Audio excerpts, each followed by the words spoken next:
Alright, hello there, let's play Heart of the Woods again. Last time, or yesterday, though the plot was getting interesting, so I wanna play more. Also, well, I want to see if the internet works better on Sundays. Let's hope so. Anyway, well, let's get started right away, I guess. Okay. Does that mean that you believe me? Okay, so like last time, well, they were suspecting that, well, Maddie is like mind controlled or something, but I'm pretty sure it's not that. Like, it's more like the ghost. Oh, and hello. Let me see. Oh, a little bit, I guess.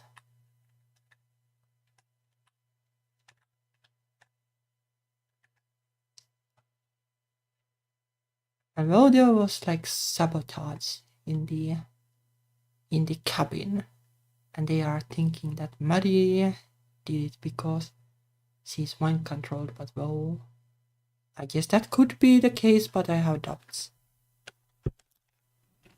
Like, well, at least half of the reasons they suspect her are wrong for sure.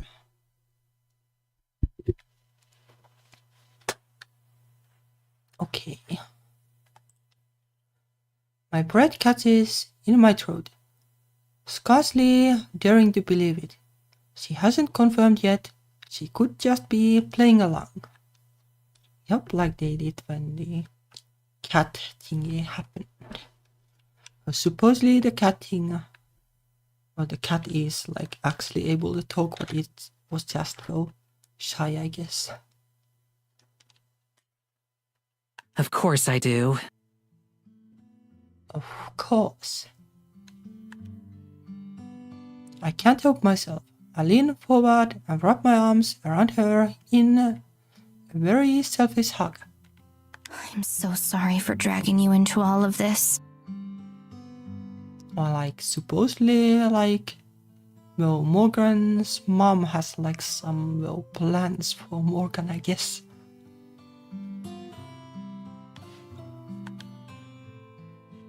She doesn't deserve any of what's going on. I brought her into my own world of problems. Her arms wrap back around me without hesitation. Hey, I'm glad you did. Really? Of course! If some other paranormal blog got this scoop, I'd be jealous forever. Well, even like if it went like through, like it would be like an interesting story, I guess. We both love. But I'm not gonna lie, it's a lot to take in, especially the stuff about Mads. About that part, well, it's probably wrong. But if never coming here would have meant you having to deal with all this on your own, then it's a damn good thing we're here.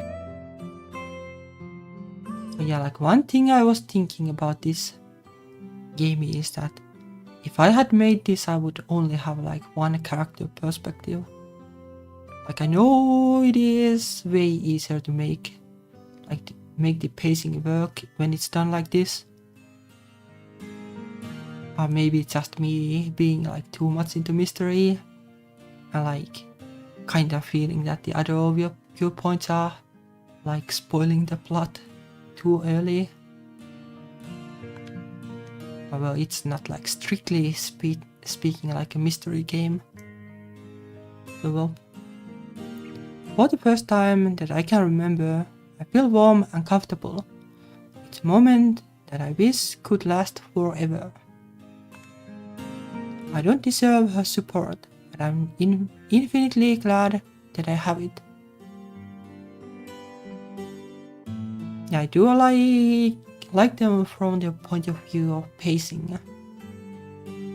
But like, well, there are like other ways to show what the characters think. Let me see.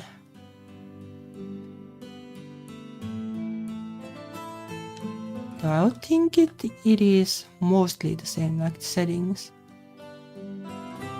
Let me like try to stop and restart the stream thingy. So there will be like a little bit of a cutoff. Let's see if that helps.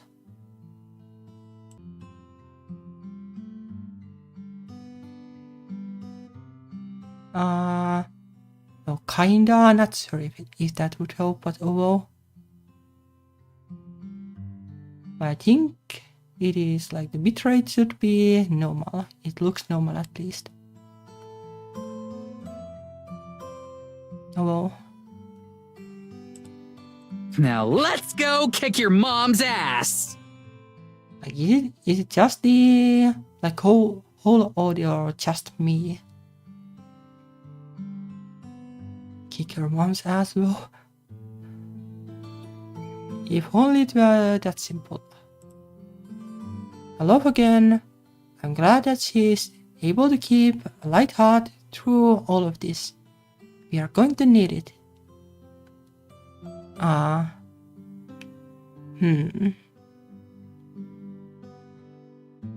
Let me like restart like OBS entirely, I guess. Maybe that will help. So give me a second.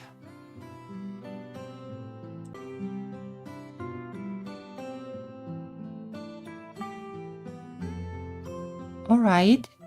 Well, how about now?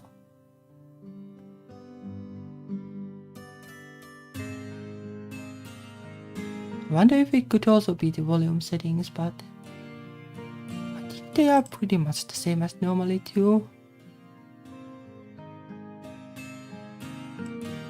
Let me adjust the volume.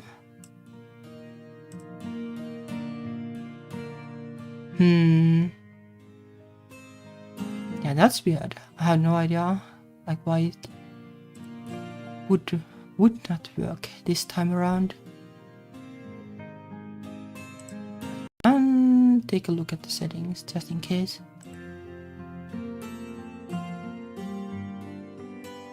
But it should be normal. It is the same as last time.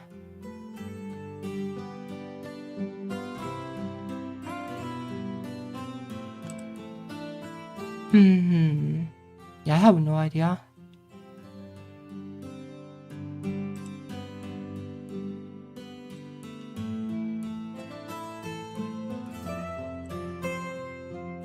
Well, hopefully like it is like of like bearable quality at least.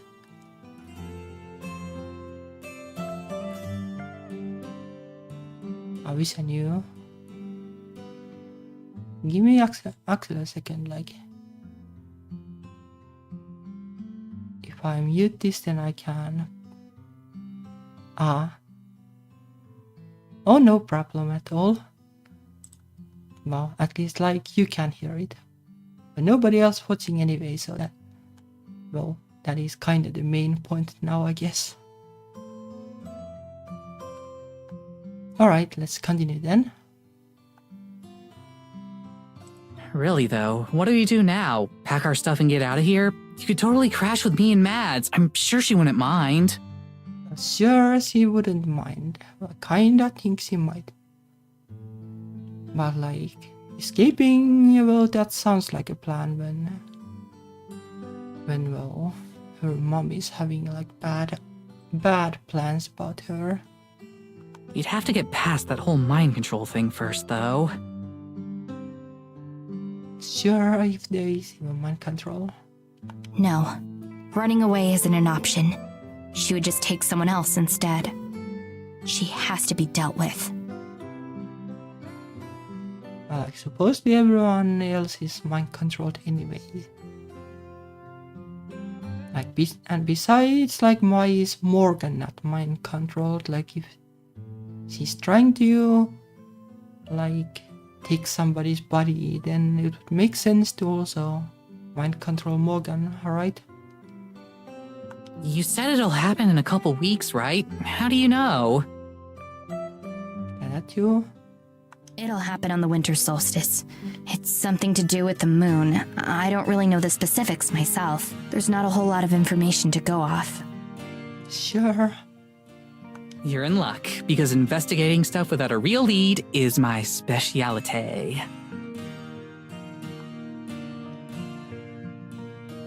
She's incorrigible, and her smile is infectious. Her optimism and confidence makes me think that this might work out okay after all. There'll be plenty of time for that, I promise. Right now, I should head back home. Already? Feels like you just got here a bit ago. I know. I wish I could stay longer, but I need to start preparing right away. There's a lot that I'll need to fill you in on, but it'll take some time for me to get ready. Kinda vague. So, like, later tonight? Probably tomorrow or the next day. Okay, I'll lie low until then. What should we do about... Her voice trails off as she nods in the direction of the rest of the cabin and Maddie. Nothing for now. Just try to act normal around her if you can. Does like Tara ever act normally?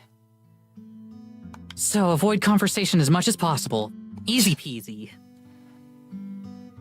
Oh, well, I guess that works. Not like normal exactly by Tara standards, I think, but oh well. We stand up together and Tara walks me to the front door. So, see you soon, I guess? Right. She leans forward, suddenly giving me another quick hug. My second one today. It's over far too quickly. Cool. I'll be waiting. I smile. Me too. It's always scary going home and facing the prospect of seeing Evelyn face to face. Today though, it doesn't seem as bad. There's still a long way to go, but with Tara's help, there's a chance that everything will work out. That's more than I have ever been able to say before.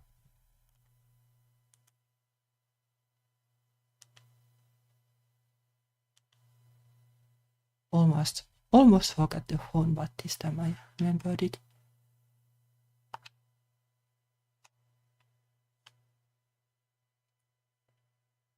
Okay, back to Maddie's perspective.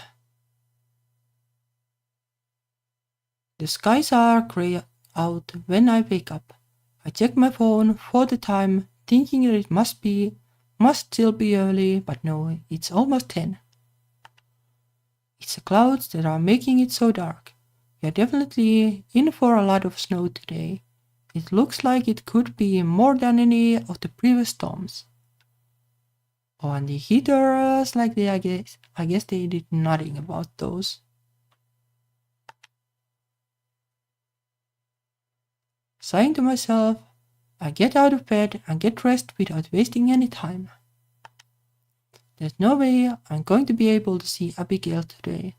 Not with the weather as it is. I hope she won't wait up for me.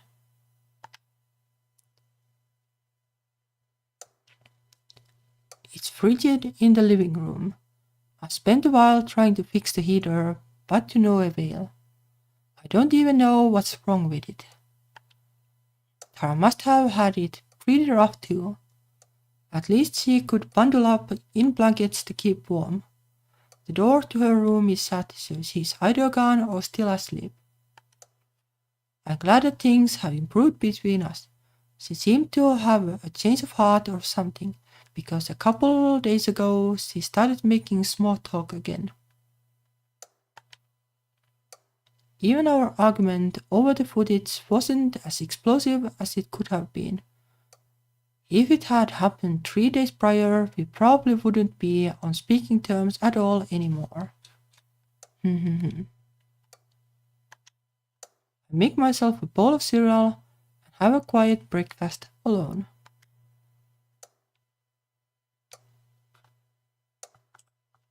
Give it a second. Okay. Although I have gotten used to not interacting with Tara much, there were still my visits with Abigail to look forward to.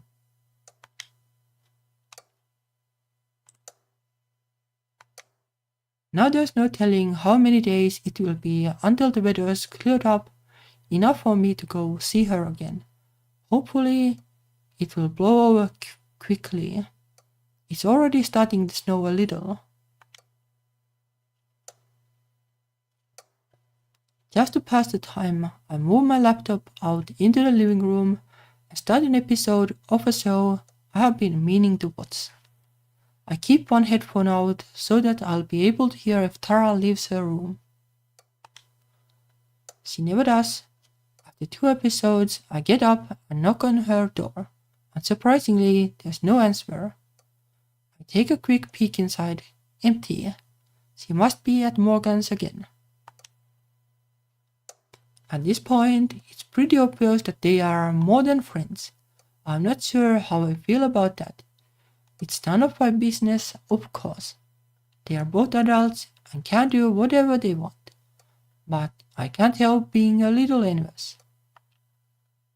It's been more than a year since I have been on a date. Things ended sort of messily with my last girlfriend, and since then I haven't really been looking.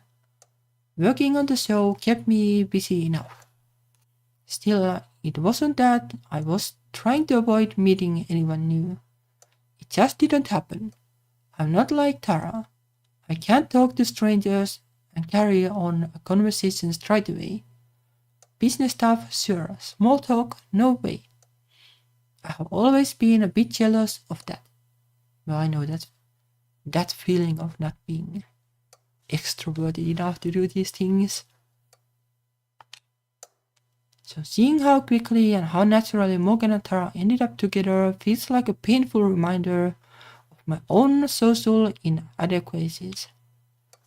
I guess there's an expiration date on their friendship. Whatever it may be, though, it's hard to believe that we are already halfway through our trip in Eisenfeld. I wouldn't say like it is like inadequacy, like it is just how it is. Some people take more time than others to learn to know other people, and like it's not like a race or anything. It occurs to me that I'm in a similar situation with Abigail. Although our friendship is nothing like Morgan and Tara's, it's also time limited. That though hurts more than I expected it to. I wish there was some way she could come back with us. I wonder how difficult it is to smuggle a ghost internationally. That's the kind of problem Tara would be great at solving, if she was around. Well, I wonder how it works, well, the ghost lore I have is basically that, well, the ghost needs something to go with it from the original place. So I was thinking if I make a sequel of the Ghost with a Sagar game, the main character would carry a kitchen tile or something from the house, basically. Allow the ghost to move. But no sir, no idea how it works in this game. But it seems that Abigail is able to move pretty freely in the forest.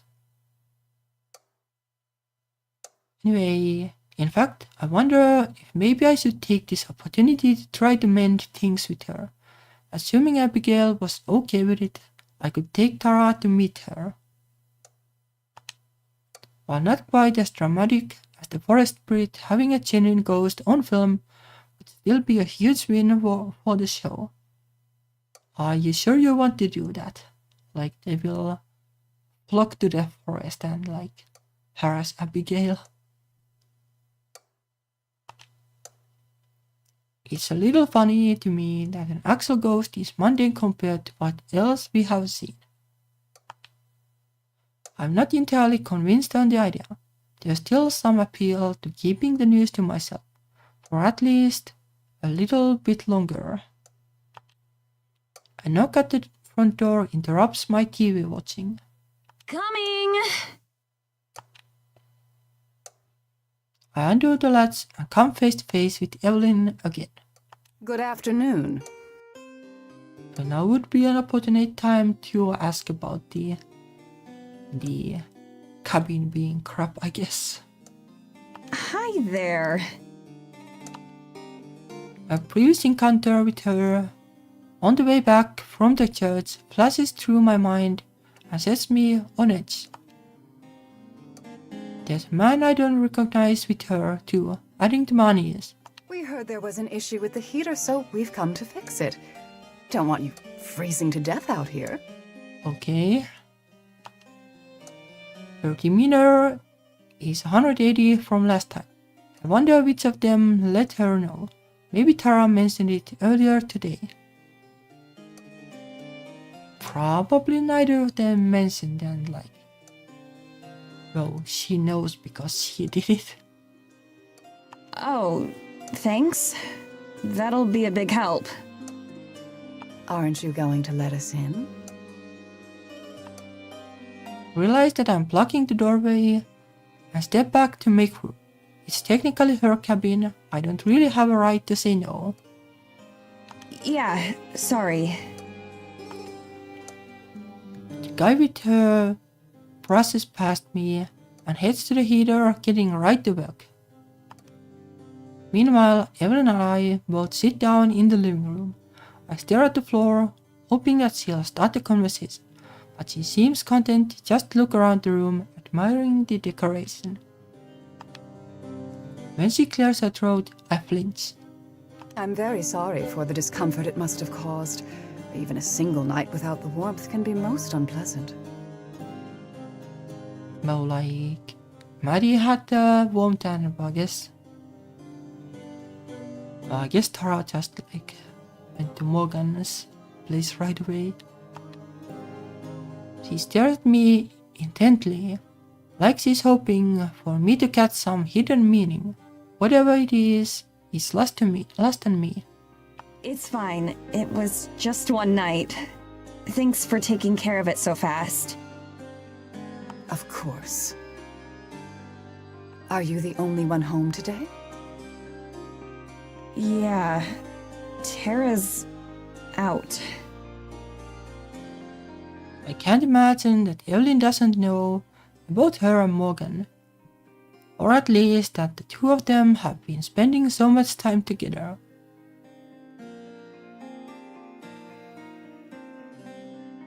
Yeah, but Morgan didn't care, but not sure like if Evelyn cares. But hopefully she's not the kind of person who is like, well, her new body has been defiled or something. She and Morgan live in the same house after all. But Evelyn's eyebrows raise. Is she now? My daughter said your friend was here. She wouldn't be foolish enough to venture into the woods on her own, would she? The weather's looking quite dire. My mouth goes dry. Even Tara wouldn't be that reckless, right?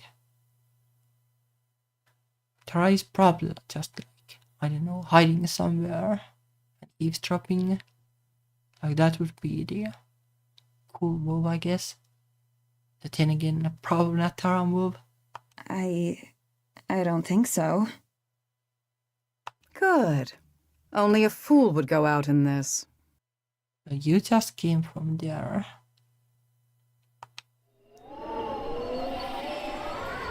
As if on cue, a heavy gust of wind blows, making the whole cabin creak. Through the window, I can see the snowfall has already gotten heavier. Thick, heavy flakes mask the glass and obscure the view outside. The workman finishes up and moves closer to the couch. He still hasn't said a word since he arrived. Seems we're finished here. Do take care, Madison. And don't hesitate to call if you need help with anything else. Well, surely they are going to break right away. Will do. Thanks. No, like, what is the point of sabotaging them if you just fix them? And like, anyway, like, what is point of sabotaging this at all? Like, you just want Morgan's body, like, you could, I don't know, be normal until the main characters leave. But I guess for some people it's too hard to be normal. The two of them leave as abruptly as Morgan always does. The moment the door shuts behind them, I leap up and head for the landline phone. I don't know what that was about at all, but it's obvious there's something more going on than I'm aware of. Something sinister. Anyway, like, yeah, why would they even need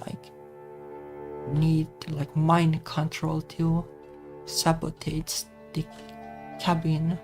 It seems too complicated, considering that you could just like do it normally. There's a small scrap of paper jammed underneath the phone, with Morgan's phone number scribbled on it. I dial and wait, praying that the weather won't render the phones useless. It rings and rings and rings, but doesn't pick up. Eventually, it goes to a generic voicemail message delivered in an automated voice. Okay, so the two are somewhere together. Damn it! I slam the phone back to reset it and then dial again.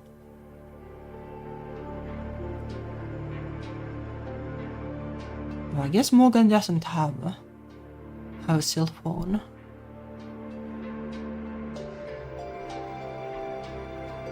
Please, please, please.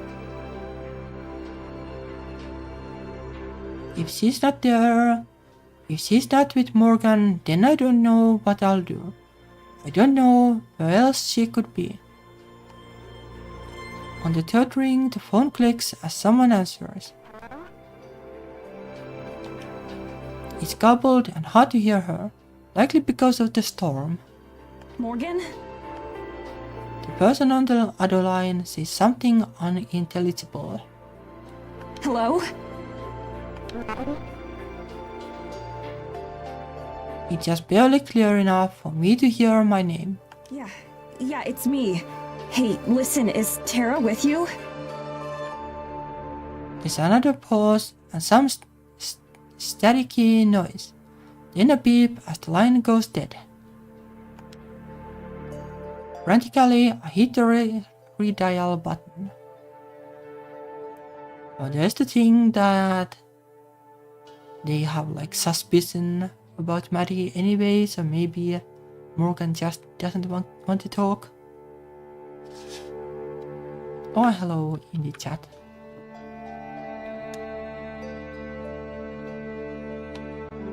This time she picks up on the first ring. Okay, maybe she does want to talk then. Hey, it's me. Is Tara with you? There's noise, but I can't tell if it's her answering me or just interference. Sorry, what?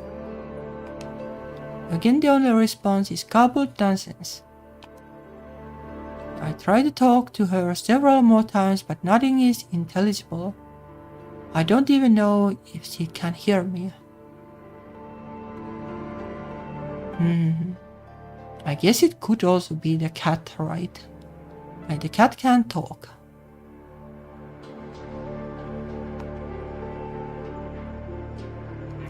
The call drops again, and this time I don't bother calling back. I could try to send her an email, but it will take forever before the web page loads. Enough for me to do that. I try to make myself calm down. Logically, she's got to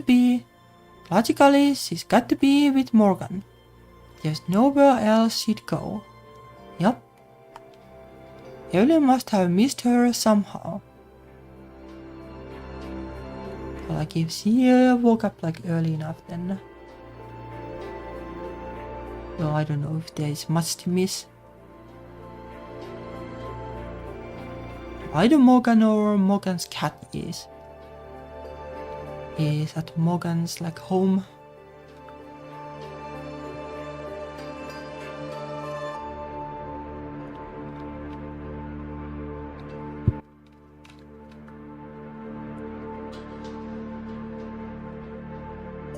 I go to one of the windows, using my sleeve to brush away the fog that veils the glass. It's already a blizzard out there, snowing harder than anything I have ever witnessed. That's when I see her.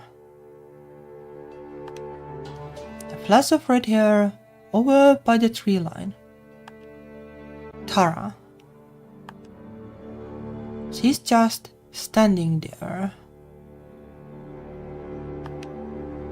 When she notices me, she waves. What the hell is wrong with her? Well, I guess she doesn't mind cold because she always wears the same clothes. I pound on the glass, pointing downward to indicate that she should come in. Come inside, you moron! What are you doing? Just chilling, I guess. I know she can't hear me, but she keeps waving. Then she turns and walks into the forest. Okay, that's kinda sus. Like, is that really Tara? What the hell? She's lost it. She's absolutely lost it. I fight against the wind just to open the door. Tara! My voice is swallowed up by the wind. There's no way she could have heard me. I try yelling again, but the cold stings my throat. But this kinda sounds like the mind control thing though. Is this some idea of a joke to her? It's a terrible one if so. Like maybe like the things Evelyn do are like kind of like suggestions, like this kind of like subtle illusions or something. Although I doubt like that would work for sabotaging the heaters.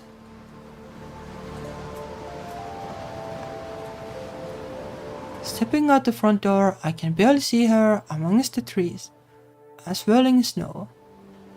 She's just standing there waiting for me. I linger, not sure what to do. I can't just leave her there. Going out in this would be asinine. She waves again, more urgently. She clearly wants me to follow her. Maybe she needs my help. Maybe someone's been injured. Yet sure. Still the storm. Every second I'm out here, the cold seeps a little bit further into me and I need to decide. Okay, can we get like a bad end then? I clench my fists. If nothing else, I know that Tara would come for me. Bracing myself, I start walking towards her. Well, I guess we don't even get to decide. It's nearly impossible. Just keeping my balance and remaining upright is a chore. Every step I take feels like a battle against nature. Slowly though, I do it. Once she sees that I'm following her, she starts walking again. I wish she'd wait for me to catch up, so she could at least tell me what's going on. It's very suspicious, so it's probably like an illusion or something. When I cross the tree line, The wind gets noticeably better, although the cold is no less bitter.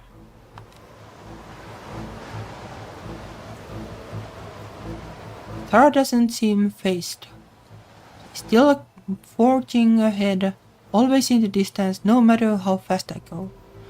Close enough to see, but not close enough to hear. After a few more minutes, I finally start to inch closer to her. I can't feel my hands or my feet, and my teeth won't stop chattering. I need to stop her now. One other thing that could be happening is that, like Morgan said, that there is something that is like in Evelyn, inside Evelyn, like controlling her. Like maybe it's some kind of spirit that can also control like Maddie, or like made Maddie do the sabotage and then like is now possessing Tara to like basically get rid of them both, I guess. Although like well, I'm not sure like why they could have just waited that the main characters are gone.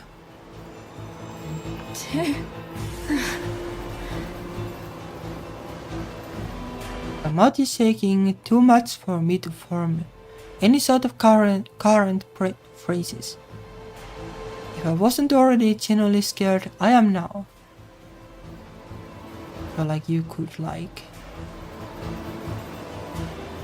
put the scarf on your face to make it less cold, I guess. That would be art budget things. Then without warning, Tara stops. She stands completely still, back towards me. I do my best to push forward, finally making my way to her. And like she's like a dummy. Tara, we have to. I give up on words, instead reaching out towards her. My fingers are numb and heavy. Before I can touch her shoulder though, she turns around. And my blood runs as icy as my skin. Okay. Her face is completely smooth and featureless, like a mannequin. But that is a dummy, I guess. Her clothes, her hair, everything else are a perfect replica, but her face is an empty void.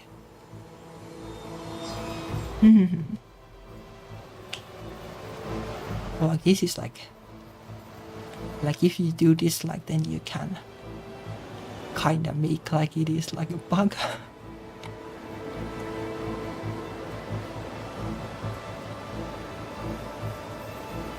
This isn't Tara. This isn't even human. The sharp taste of bile rises in my throat as I stumble back, repulsed. As I stare in horror, she begins to flicker like a light bulb going out.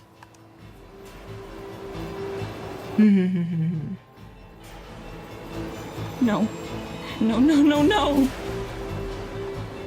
This isn't real. This can't be real. This isn't happening. This can't be happening.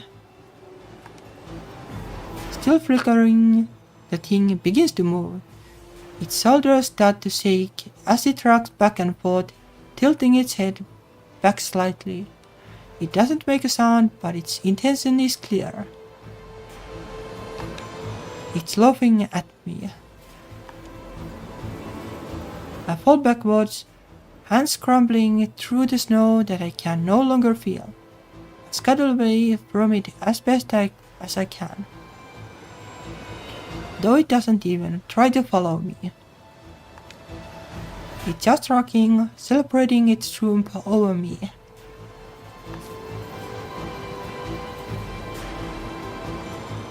My shoulder smashes into something hard, sending a stinging pain through me. It's a tree. I try to stand up, but I have lost all my sensation in my legs. My fingers scrabble desperately, uselessly, at the hard earth and slick bark, but I can't find any purchase. I try to stand and my feet slide from beneath me as I crash back to the ground. Each effort is harder than the last. I try several more times to stand, but I can't. Exhausted, I lie there, cheek pressed against the frigid ground. Can't even feel it. My face burns as it's buffeted with more and more snow. My thoughts run ragged.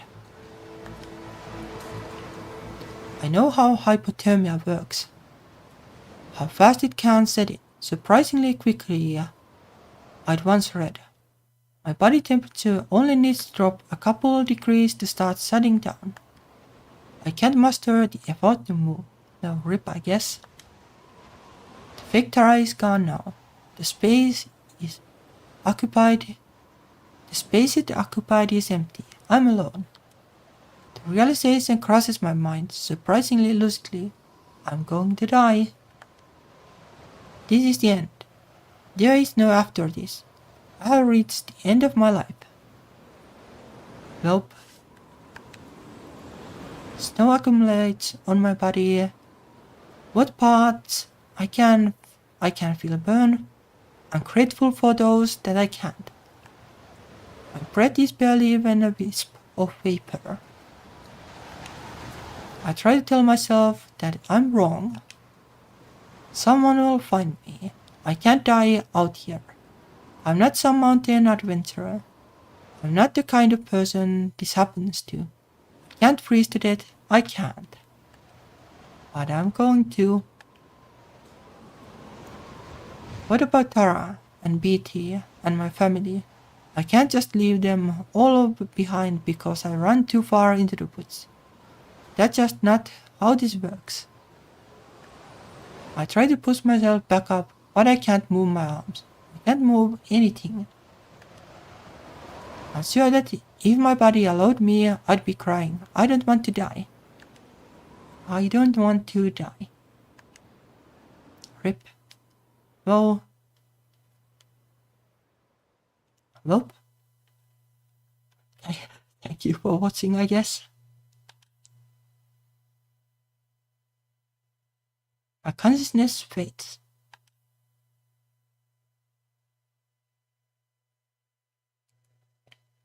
A piercing light that should be unpleasant but isn't shines in front of me. I will my body to reach for it, but I can't. Then I understand. It isn't meant for my hands to touch. I let go of it all, giving myself up. But then, a sound. Imperceptibly loud. Deafeningly quiet. Something vibrant and full of life fills my tired eyes. It blocks the light. And then...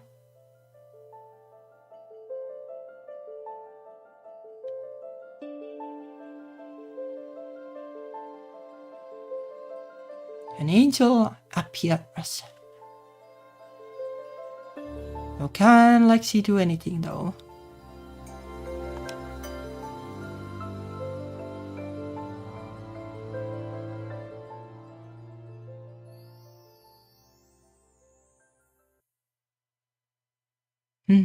That's some old school drawing style.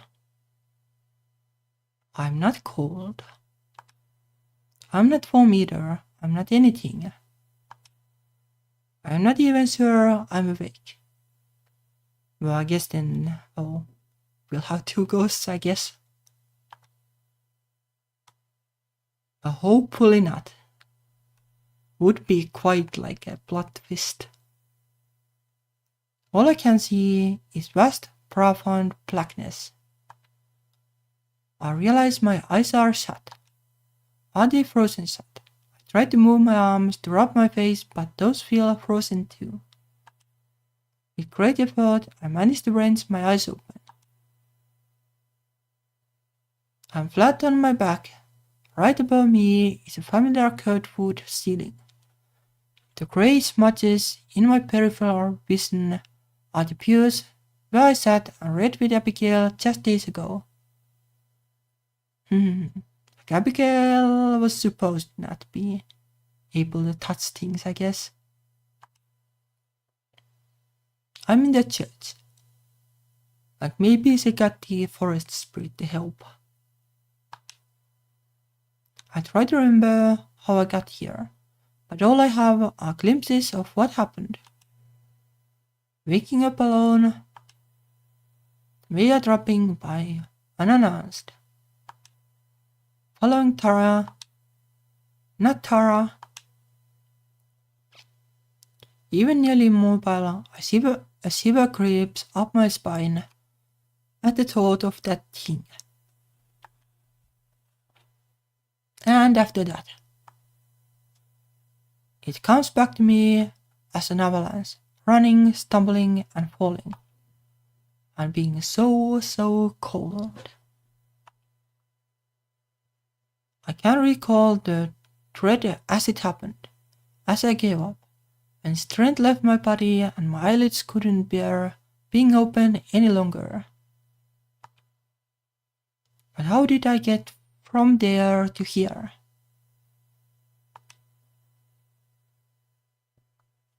There's the sound of rustling cloth from beside me. I force my head to turn to look. And there she is, warm, radiant, just an arm's length away. Abigail. I blink, expecting her to vanish, to be a figment of my imagination. But when my itching eyes open once more, she's still there, furry wrinkles her face. She saved me, didn't she? There's no other explanation. Yeah, that much I guess, but like how did she save her? I mustered the strength to smile up at her. She smiles back, though it doesn't reach her eyes. Hello, Medicine. I'm glad you're awake. Oh, she can talk. Well, I guess Maddie is a ghost then. In the otherwise silent church, her voice rings out like a bell, the first words I have ever heard her say. I can hear her, we can speak to each other. Well, I don't see like any other explanation. Understanding pierces through my exhaustion. With that understanding comes a whole cascade of realizations. A million feelings rush through me, and I don't know what order to process them. Two concepts stand out among everything else. Her voice is lovely, soft and gentle, like she is. I must be dead. Abigail? I mumble out the only coherent thoughts that I have. She slides from the bench she was sitting in to the ground, kneeling on the floor beside me. That's right. I'm here. She leans over me, the serene portrait of a heaven-sent angel. She's here. That can only mean one thing. My head doesn't hurt. My back isn't sore despite spending lying on the cold stone floor for hours. I can hear and speak with Abigail. I died, didn't I? And you saved me and brought me back here? Or depending on the definition of saved. She rubs her face, a pained look on it that she can't brush away. You're not quite dead, but you're not alive either. Rather, you're somewhere between life and death. Okay. Like me. Okay, so like she isn't dead either. But how? No, I guess like, well, depends on like what is definition of dead. Like, if definition of dead is like, well, just gone. Then like if you have a ghost, then it's not quite dead, but well, still kinda dead. That's the best way I can put it. Or like maybe it's just trying to be nice and making the landing softer. I can tell that her tone is supposed to be optimistic, but to me, she sounds entirely too cheerful for someone narrating my own demise. Still, I suppose this is better than the alternative. Then, thank you. Her smile gets just a little bit smaller. Please don't mention it. Really, I'm sorry that we hadn't been just a little bit faster. If we had arrived sooner. Okay, so like, I guess there is somebody who is helping her, which I guess is the forest spirit. She looks away, guilt twisting her face. It's okay. It's not your fault. Even in my adult state, I know that much. I shut my eyes, hoping that this might be a dream, and that when I open them, I'll be safe and sound in my bed at the cabin. Probably not though. I'm not, of course. There's nothing above me but stone. I force myself to sit up. The motion catches her attention and Abigail lunges forward, ready to catch me if I fall. Oh, don't strain yourself. But there's still no pain or soreness. Instead, it's like each individual part was switched off, and I had to reactivate them. Maybe that's not far from the truth. Once I have sat up, I'm able to stand without any issue. The heaviness falls away like a blanket. I think I'm okay. Nah, not sure about that. To demonstrate, I pace back and forth a couple steps, feeling like I'm just stretching my legs. I reach out and flex my fingers, staring at their strange, glimmering transparencies. Yep, oh that's not quite alright. The whole time she watches intently, poised to intervene if anything goes wrong. Nothing does. I'm fine, relatively speaking. I look toward Abigail for approval with the most earnest smile I can muster. She visibly relaxes. And the main character is like surprisingly calm for being a ghost. I then sit down on one of the pews. Abigail sits down beside me.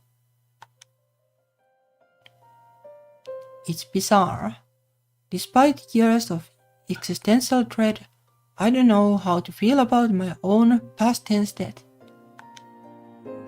No, Abigail did say that it's not quite dead. It's just not exactly life either. So I guess it is undead.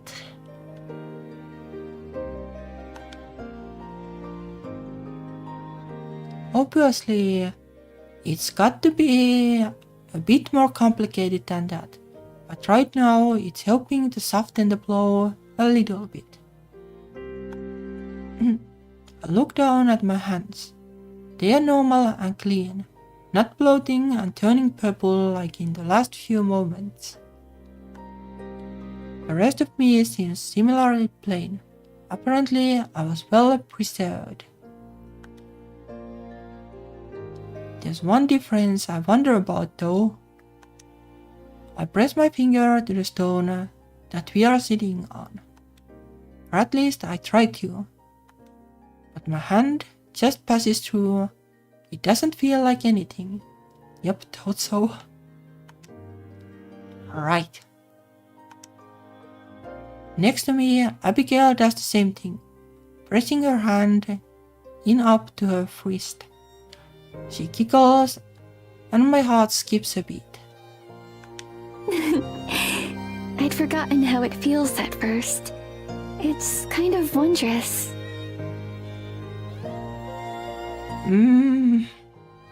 Yeah, that's a good way to put it.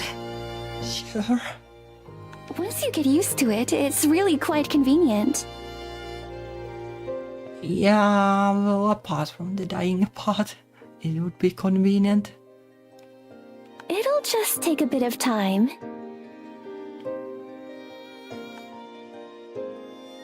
Abigail stands and gives me a huge smile, probably not realizing just how scary that thought is to me.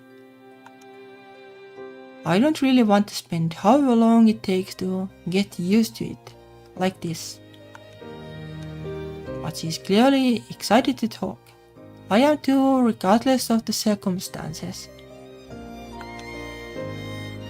So I won't spoil the moment yet. How long has it been since then? Since I... you know... Even thinking of the word died causes my throat to constrict with terror.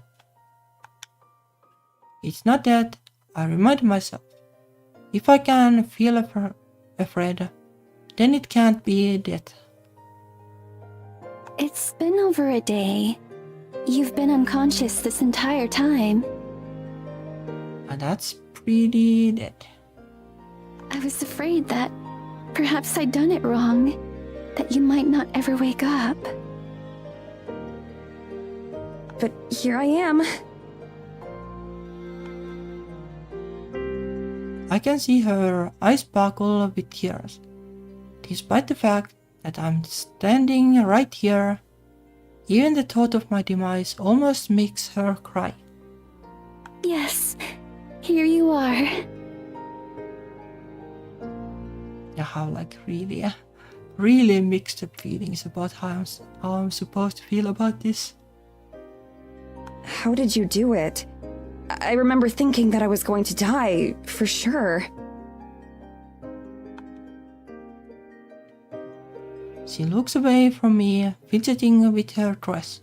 As I said, we arrived too late to save your life. The cold had already set in, and you were so far from home. But we were able to save your spirit, your soul, the important part of you. And that's what you are now. Well, I guess she is like permanently dead. So better get used to this. A spirit? She nods. That's what you are too, right? Another nod. Exactly. Her voice is gleeful. I can tell she's excited by this. I can't blame her. After 200 years of solitude, I'm sure that I would be too. But for me, well... This is a nightmare, wrapped in irony. I came to Iceland as a skeptic, and now I'm this. It's so overwhelming. What will my parents say, or my friends back home? And what about everything else I left behind? I never prepared a will or anything like that. Well, doesn't really matter what they say, I guess. I don't know what to think, what to feel. I suppose I should be grateful that I'm not truly dead, but at the same time, I don't know what I'm missing out on. Maybe it would have been preferable. I wish I could have at least said goodbye, especially to Tara. There's so much left unsaid. Wait, Tara. With a jolt, I turn to face Abigail. She flinches at how suddenly I move. Do you know if Tara's safe? My friend, the one who came here with me. I thought I was following her into the woods, but it was... The image of that fake Tara comes to mind, and with it, a wave of dread.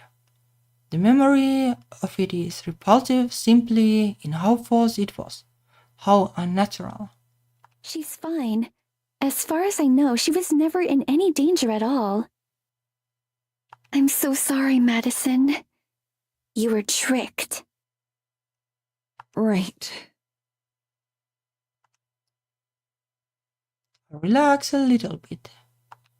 Tricked. Tricked by... by whom? Well, Evelyn, I guess. Abigail looks uncomfortable once more. I'm not sure what name she uses now. The mayor of the village. Whatever you know her as. Yep. Evelyn. So she is responsible. I'm not surprised in the least. The way she always seemed like a snake, coiled and ready to pounce. The bad feeling I got every time I interacted with her. She must have come by the cabin just to scope me out. She had probably been planning this all along. I shudder. Who is she really? Why would she want to kill me? I'll explain it later, but I promise you don't have to worry about her anymore. Well, I guess Maddie doesn't need to worry because she is dead already. Clearly that's supposed to make me feel better, but it doesn't. Yeah, she's not a threat anymore, but only because she succeeded. I want to understand. I need to understand. Why would she want me dead? I guess I'll find out in time. Yeah, Maddie doesn't know about the plot, I guess. I just have one other question. Earlier, when you were talking about saving me, you kept saying we. Who else?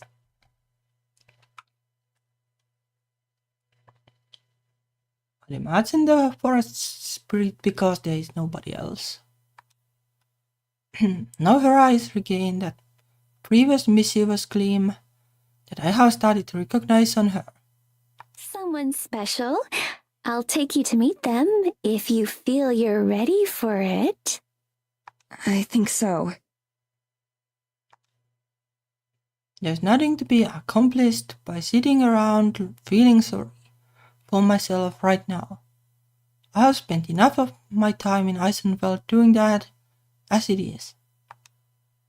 Plus I'm curious to see who might have helped Abigail.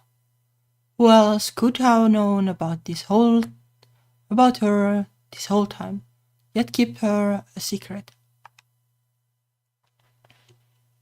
I stand up and absent-mindedly offer a hand to Abigail to help her up too. She takes it and then drops it immediately. Her eyes wide and awestruck. She stares as if it sprouted a tentacle from my arm. Tears spring to her eyes, seeping out to form a thin river down her face. What is it? What's wrong? Did I hurt you? Your hand. I can feel it. She's right. It hadn't even registered as different to me, but for the first time since we have met, I can actually touch and feel her there. She grabs my hand again, not standing. She closes her eyes as her fingers roam over mine, taking in the sensation. With anyone else, anyone on Earth, I'd be awkward, but somehow with Abigail, I don't mind. It's a little endearing, in fact. After a moment, She seems to realize what she's doing. With a yelp and a sheepish expression, she lets go. I'm sorry, Madison. I just got so carried away for a moment. Oh, that's understandable. It's fine. Really. My skin still tingles with the feeling, vivid because of the absence of anything else. Abigail also gets to her feet, without my help. Together we face the doors of the church. They look like they have been untouched since I was last here, with Morgan and Tara. I wonder how they are taking it. I wonder if they even know yet that I'm gone. It's quite possible Tara hasn't even come by the cabin. It could be days before she knows. I push those thoughts out of my head, though. It doesn't make a difference at this point. I'm still alive and cognizant, at least in some capacity. And as long as that's true, then there's hope that maybe I can get out of this situation. I kinda adopt that. All I can do is hope and learn. Swallowing my fear, as much as I can, I take the first step toward the door. Should we go meet your friend then? My friend is surely the spirit. It's calm outside. In the day or so that's passed, the weather seems to have also mellowed out. A thick layer of fresh snow coats everything, looking fluffy and inviting. A few clouds darken the sky overhead, but are nothing compared to the maelstrom that I got caught in. The occasional flakes that fall seem serene, not threatening. Of course, they pass right through me. Abigail leads me into the woods. I try not to pay attention to how I can't hear my footsteps in the snow, or how the cold doesn't bother me. It's convenient, sure, but it's wrong. The two of us walk side by side, deeper and deeper, into the forest. This will be the farthest I have ever gone, since previously I had never passed the church. Just like Morgan a few nights ago, Abigail seems to know exactly where she's going. Abigail, can you tell me a bit about what it's like now? Being a ghost and all. Abigail's face lightens up, and she clasps her hands together. Her steps become an eager skip. Of course. I'd be happy to. She clearly means it. Where to begin? I found it to be quite convenient personally. As I said before, we're not ghosts per se. Or at least, not in the conventional way. What is conventional in being a ghost? Which is to say, we're not dead. It's more like we're somewhere between life and death. Like being like 200 years, like between life and death. How does that work? And again, like what is the definition of ghost? And like how is this different? You and I are now fundamentally bound to the forest and to everything else in it. In the forest, everything is connected. Okay, so they are part of the forest spirit, I guess. She frowns deeply, puffing out her cheeks. This is harder than I thought. I guess even after centuries, she never expected she'd have to explain all of this to someone. It's fine. Take your time. Everything in the forest is connected. The trees, the grass, the birds, the foxes, everything. And that includes you and I, too. Hmm. Connected? How? More like frozen to the ground, I guess. Abigail chews her lip as she tries to think of how to explain it. Her frown returns deeper than before. Finally, she just shrugs. Magic. Sure, magic. Magic. That makes sense.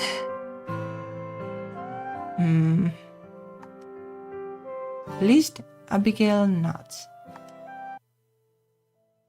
I still don't know what to think. I've only just woken up. I don't know how long it will take for me to process everything and accept it, or if I ever will. Everything she says makes sense on a conscious level. I'm sure I could ace a test if something were to ask me questions about it. Someone.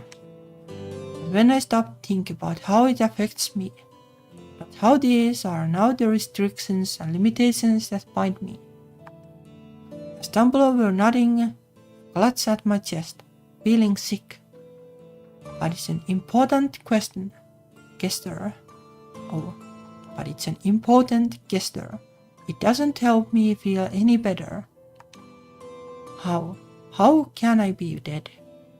How did this happen to me, of all people on earth?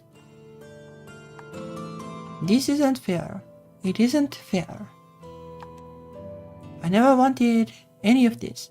I never even wanted to be here. I can't keep my thoughts from spiraling. Every time I try to think about it, I'm just met with memories of dying and of fear. Fear for myself and for the future and what it might hold.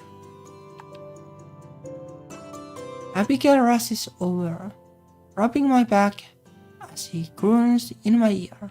Madison, it'll be all right. I promise. I know it's a lot to take in, but it'll be okay. I'm here for you. I'm here. But that only helps so much with that. I'm here. She repeats those words over and over, stroking my back until the moment passes. Dizziness fades in waves, and I slowly stand back up. In all, my little episode must have lasted seconds at most, but it felt so long. Madison, are you okay?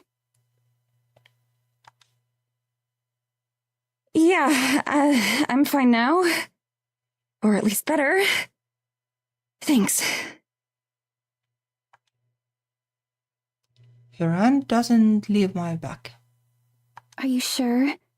We don't have to keep going right now. We could save this for another day.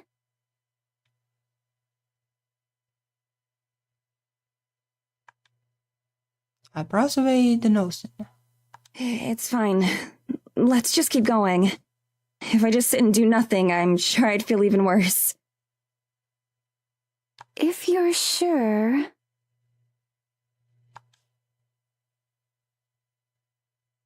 He resumed the trek. The silence drags on for a while. Abigail shoots me glances every now and then, as if I'll disappear if she looks away for too long. In a morbid way, it's kind of funny. I looked at her the same way not too long ago, but she was bright and radiant, and I'm... Did I guess? It brings a question to the forefront of my mind. Earlier... Abigail stops. I try to avoid eye contact. You said something earlier. About Tara. How it wouldn't be possible for Tara to even see me. Did they say that? Correct. She speaks with measured words. Despite how excited she's been, she's visibly holding herself back. Like any wrong word will set me off again. It's not too far from the truth. But I was able to see you, even before all of this happened. So why couldn't she see me?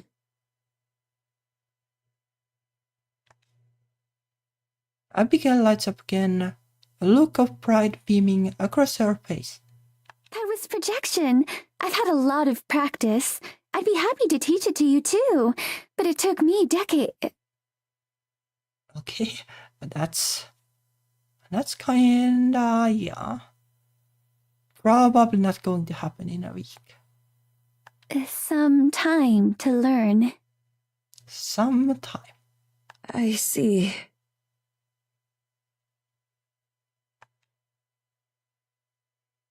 Decades.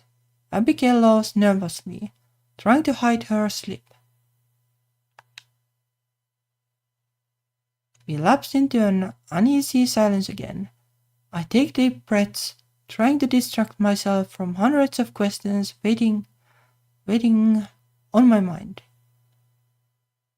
But my breaths feel empty, the lack of cold wind glaring absent if I focus on it. So I focus on Abigail. She leads the way confidently. A passive smile rests on her face, and she looks more at ease now than I have ever seen anyone be. Every step she takes seems to push up forward, farther than any natural pace. The words she said earlier replay in my head, about how the forest will help take us to our destination. We pass through a tree, but then I look back.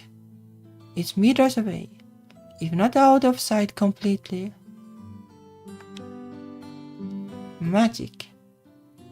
Being able to simply pass through any obstacles we encounter makes the walk much faster. Even so, I automatically step over debris or turn my shoulder completely to avoid scraping the trunk of a tree when I can. I feel the heaviness in my chest start to fade as we trek on. Abigail catches my glance and smiles warmly. Smile back genuinely now. Did you spend much time in the forest when you were alive? I did. However, I never traveled very far. Why do you ask? I was just thinking about how you know your way around so well. It kind of reminds me of the girl I met here in the village, Morgan.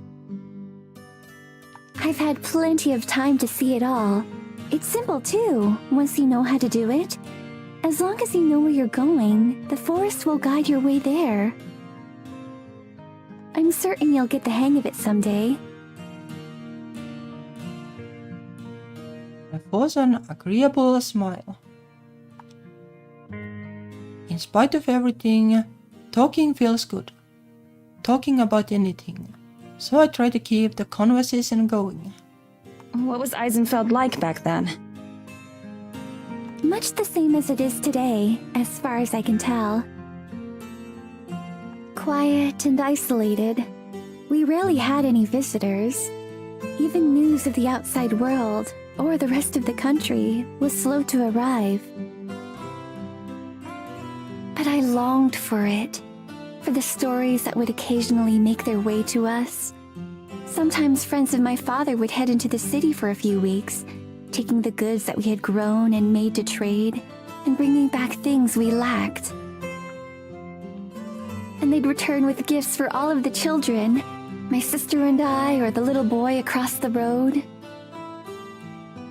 Gifts and stories about wondrous devices they'd seen, or about the marvelous people they'd met. And this was like in the 19th century, I guess. Her steps follow and then come to a stop. Her eyes take on a far-off, dreamy look.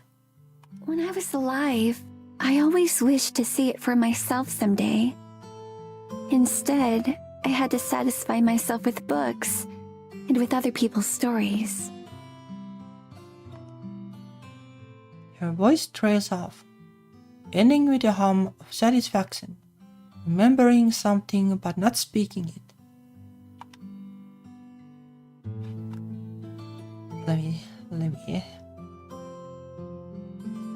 Let me see.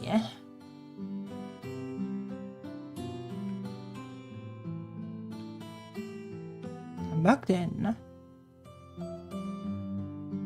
it was pretty much the same.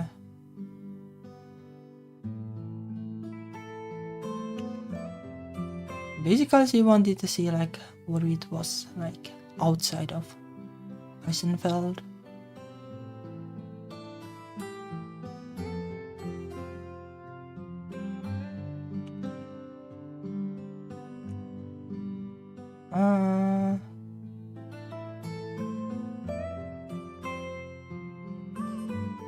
Oh yeah, so they would bring stuff from the city. Not sure like if there was like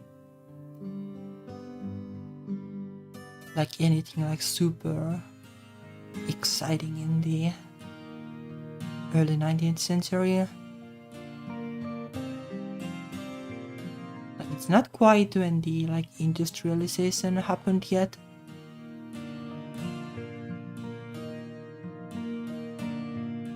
I think.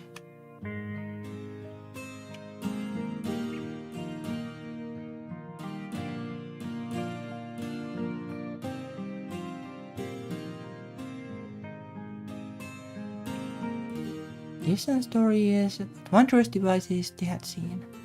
About the marvelous people they had met. Marvelous people, I guess. It's always been a thing.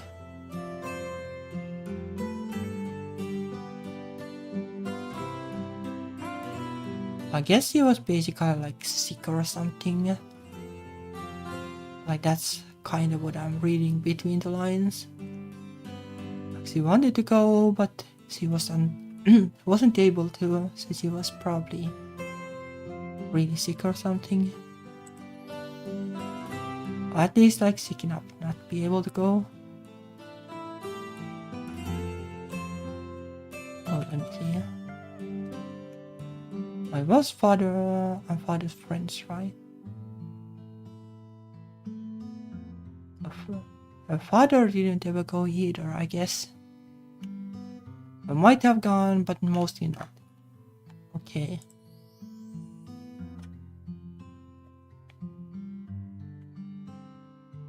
I wait quietly.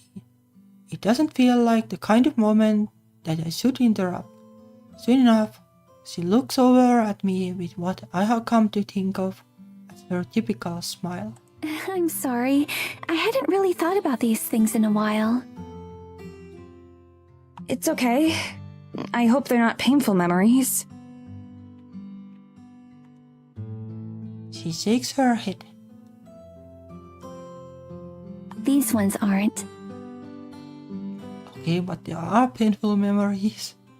What about you? There are so many things that I want to know, but I hardly know where to begin asking. Abigail points up to the sky, devoid of any clouds right now. Machines soar overhead day and night, but I've never known what they are. Ah.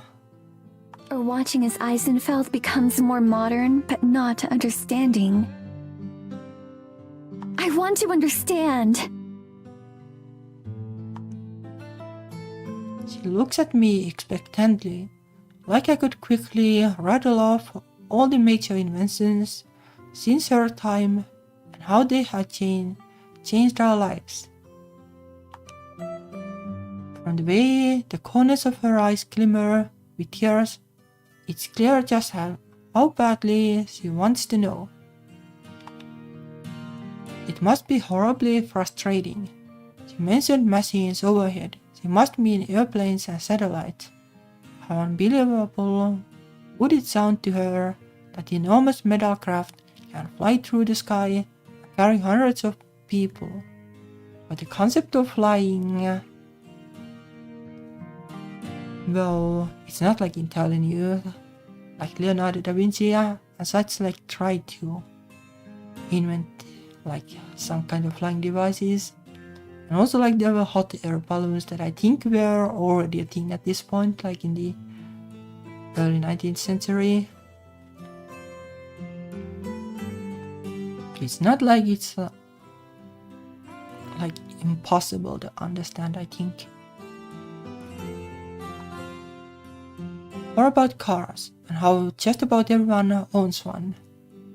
Oh, that's like a harder one to explain, like it's no horse carriage, but without the horse, I guess.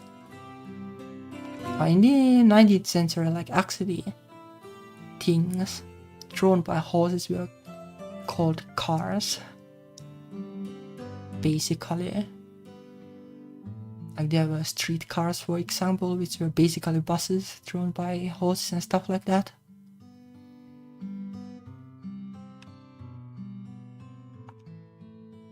I'd need another 200 years and then some just to catch her up on what she's missed. But surely it's not like that complicated. And thinking about that for just a second, I feel like maybe I understand her loneliness a little bit better. Abigail quickly straightens up, maybe realizing that she was being kind of childish. She adjusts her impeccable color and touches my eyes. I'm sorry. Again. That can wait. You're fine. I'm sure I'd feel the same way in your position. After we meet your friend, I'll tell you everything you want to know. Or at least everything I can. I'm not exactly the best storyteller, and I'm not very good at explaining why things work, but if that's still enough? I phrase it like a question, even though I already know what her answer will be. Sure enough, she springs toward me, skipping past like a stone. Oh, would you? I'm sure you're wonderful at telling stories. I could tell from the way you read to me back at the church. Do you remember? Like I could forget. That's a day I'll remember for the rest of my life. Yeah, one thing I was thinking about is that, like Evelyn was trying to find like a new body, and then like, lured Maddie to the woods, so like, why not take that body? So like maybe there's a possibility that the main character can like somehow take back the body if Evelyn has taken it, but I kinda doubt it.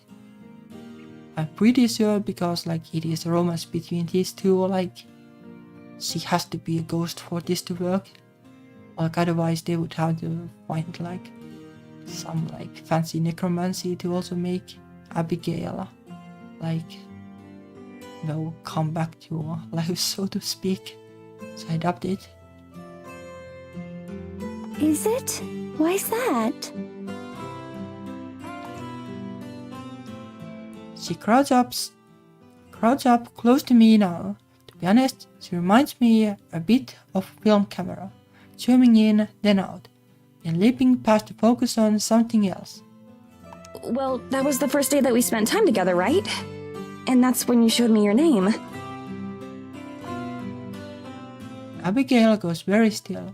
Several times she looks like she's on the verge of saying something, her mouth fluttering or her half gesturing something, but each time she stops. Or maybe she was hoping that Mary would stay forever, which is kinda happening, but it's not something you can exactly say. I suppose it was. I just didn't realize it was that significant to you. Ah, Of course it was. That day changed everything for me.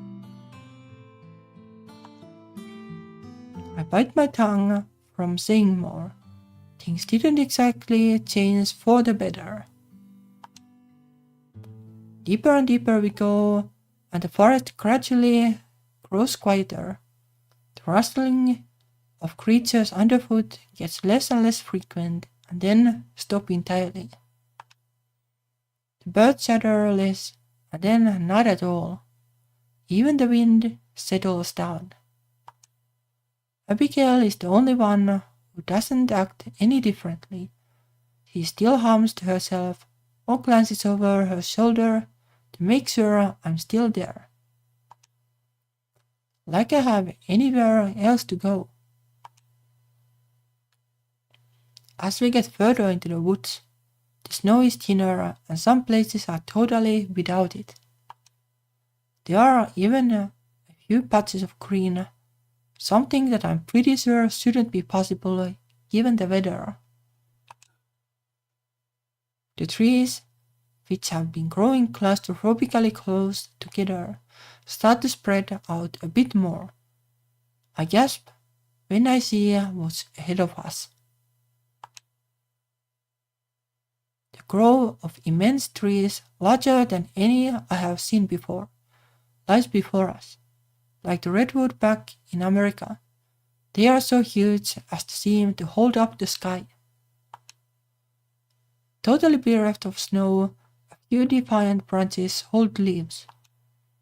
They cast shadows over Abigail and I, and everything around us.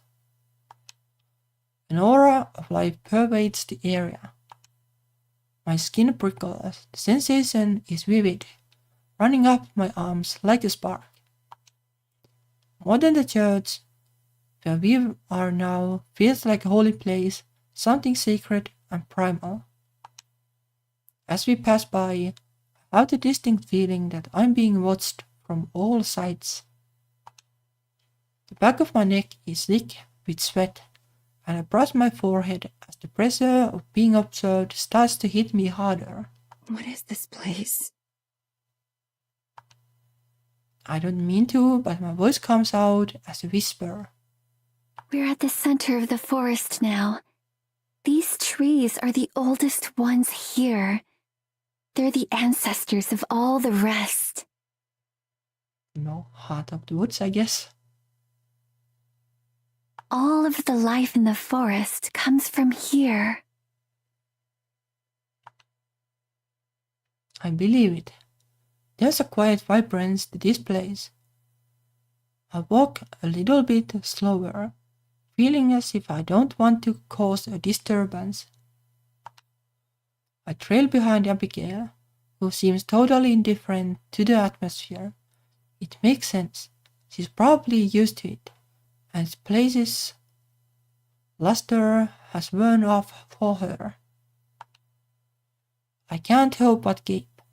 Without the snow that I have gotten so used to elsewhere, this feels like a wholly different place, another world altogether. Abigail leads me around one of the massive trees, and my jaw drops even further.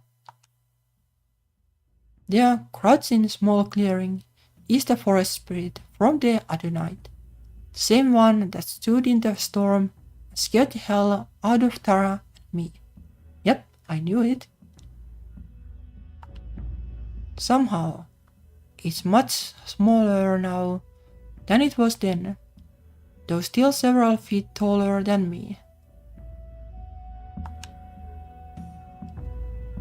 Yet one look into its piercing red eyes, and I know it's the same. Oh, it does have like two eyes.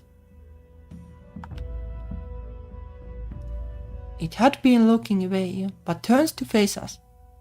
Its body creaks and crackles as it moves, like an old door rattling in the wind. My breath catches in my throat as I fight down the instinctive rising terror. pokes and scars decorate the bark that forms its skin. Though it has a vague human form, its body is clearly wooden. Little trees wind together, interlocking to shape its body. It regards me with a kind of indifferent stare, similar to when we first witnessed it at the church. The impossibly red glow of its eyes is subtle now, and the previously winding and dying trees look more like its body is merely hugging itself. I looked at Abigail to see her reaction, but she just watches the two of us with a slight smile, waiting to see what happens. That's when it hits me. This is your friend? Yep. That's right.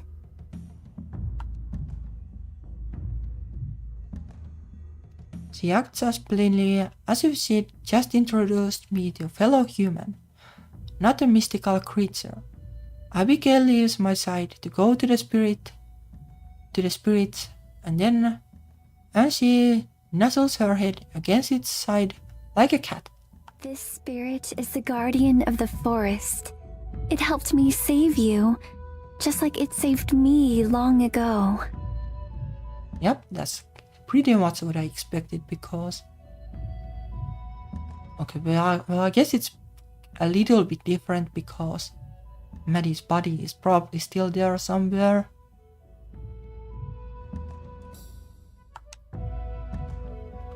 It shifts slightly to accommodate her. Standing a little bit taller, it makes no vocalizations though, nothing close to speech. I see. I don't really. Visions of its tall and imposing profile against the stormy sky really clash with what's in front of me now. Why does it walk during storms? Is it basically collecting souls, I guess? But still, I know she's telling me the truth. I guess it could also be trying to save people.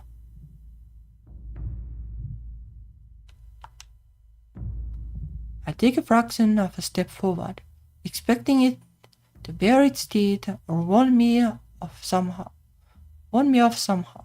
It doesn't react though. Does it have a name?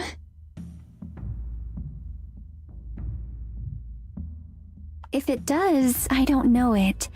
I just think of it as the forest spirit. And that's probably good enough.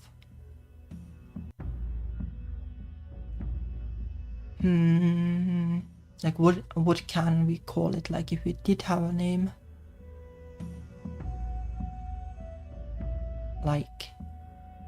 Max or something. Not sure why.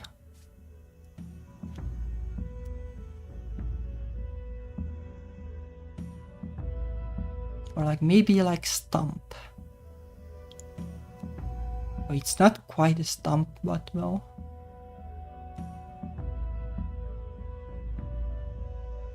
Or Woody would also work, I guess. Well, let's go for Woody. Just because. Woody sounds more gender neutral too, because it's more like a last name.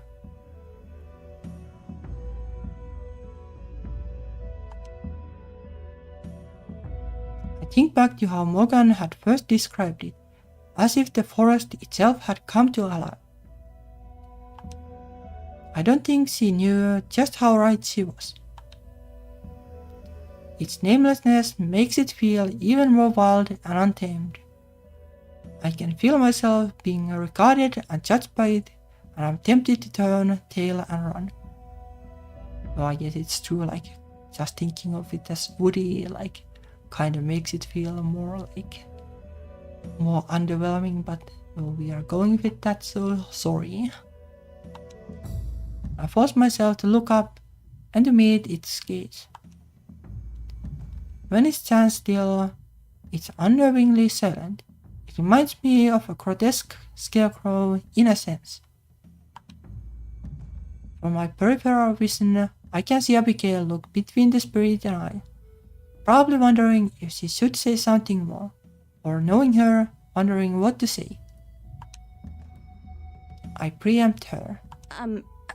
I've come to say thank you for intervening and for saving me. Abigail told me that you helped. I don't really know how I can ever repay you. I owe you my life.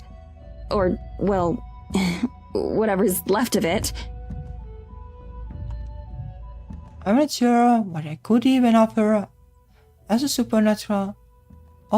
supernatural tree spirit to begin with. They're probably not like much anymore. Like in life, like you could give it like fertilizer or something. Its eyes watch me impassively. I swallow the lump in my throat and keep talking. I don't know what happens now either. I'm still getting used to all of this. But again, thank you. Then, not knowing what else to do, I bow stiffly and step backwards. Still, it doesn't react. The whole thing is awkward and uncomfortable. But as with everything else, I'm at a loss. I can't have a conversation with the thing, and the details of what exactly it did are sparse. It feels like a waste to come all this way for just a few sentences, but I'm not sure it even understood those. It occurs to me that I have no idea how much the forest spirit knows or even cares about the affairs of humans. Probably it cares at least a little bit, if it came to save her. Though, well, like, I guess it's part like Abigail, because Abigail is part of the forest. The forest spirit is part of the forest. Like, maybe it just does like things that he, well, all the different things in the forest, like, collectively want or something. I guess it must care at least a little since I'm here. Yep. The spirit turns its head to face Abigail, who smiles and pats its side. She says something to it, but I'm too far away to hear that. Then, as wordless as ever, the spirit rises and lumbers off into the forest without a second acknowledgement. Abigail watches it go. Then she turns and faces me with a bright smile. So what did you think? It was very woody. She has all the pride of a child with a new toy. I stare at the spirit still barely visible between the trees. I don't really know what I think. I'm part grateful, part terrified, part shocked. When I saw it before, I thought it had to be a monster or something. It just seemed so ferocious and huge that I assumed it was evil. So seeing it like that is weird. It's certainly intimidating at first. When we first met, I was also rather fearful, but I quickly realized how kind and gentle it was, at least towards me. I'm still brimming with curiosity of Abigail's own history, but she's made it clear that she doesn't want to tell me yet, so I won't pester her about it. Why wasn't it enormous this time? It can make itself larger or smaller at will. The night that you saw it, it must have had a reason. Hmm. And you're able to talk to it? And understand it? Not quite. I speak to it and it understands me, but it doesn't have any words or language. Some of its mannerisms I've picked up over time. Well, it's kind of like an animal, I guess. Like a dog or something. But not maybe like a dog. More like a cat, I guess. We've had quite a long time to get to know each other after all. Right. Abigail walks over and links her arm around mine. I startle at the touch, but more so how casual she is about it. Ready to go back to the church? Unless you'd rather stay here in the forest. I imagine you'd be more comfortable with walls and a roof around you for now, though. Yeah, I would be. Let's go back. Arm in arm, she leads the way back. We're trying to think of like something clever to say about them going to the church like this early in the story, but never mind that.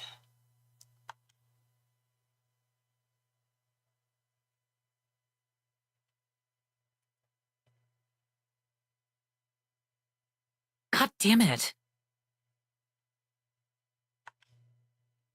We are in Evelyn's private drawing room. Tara is kneeling in front of the back door, wiggling a paperclip around in the locker.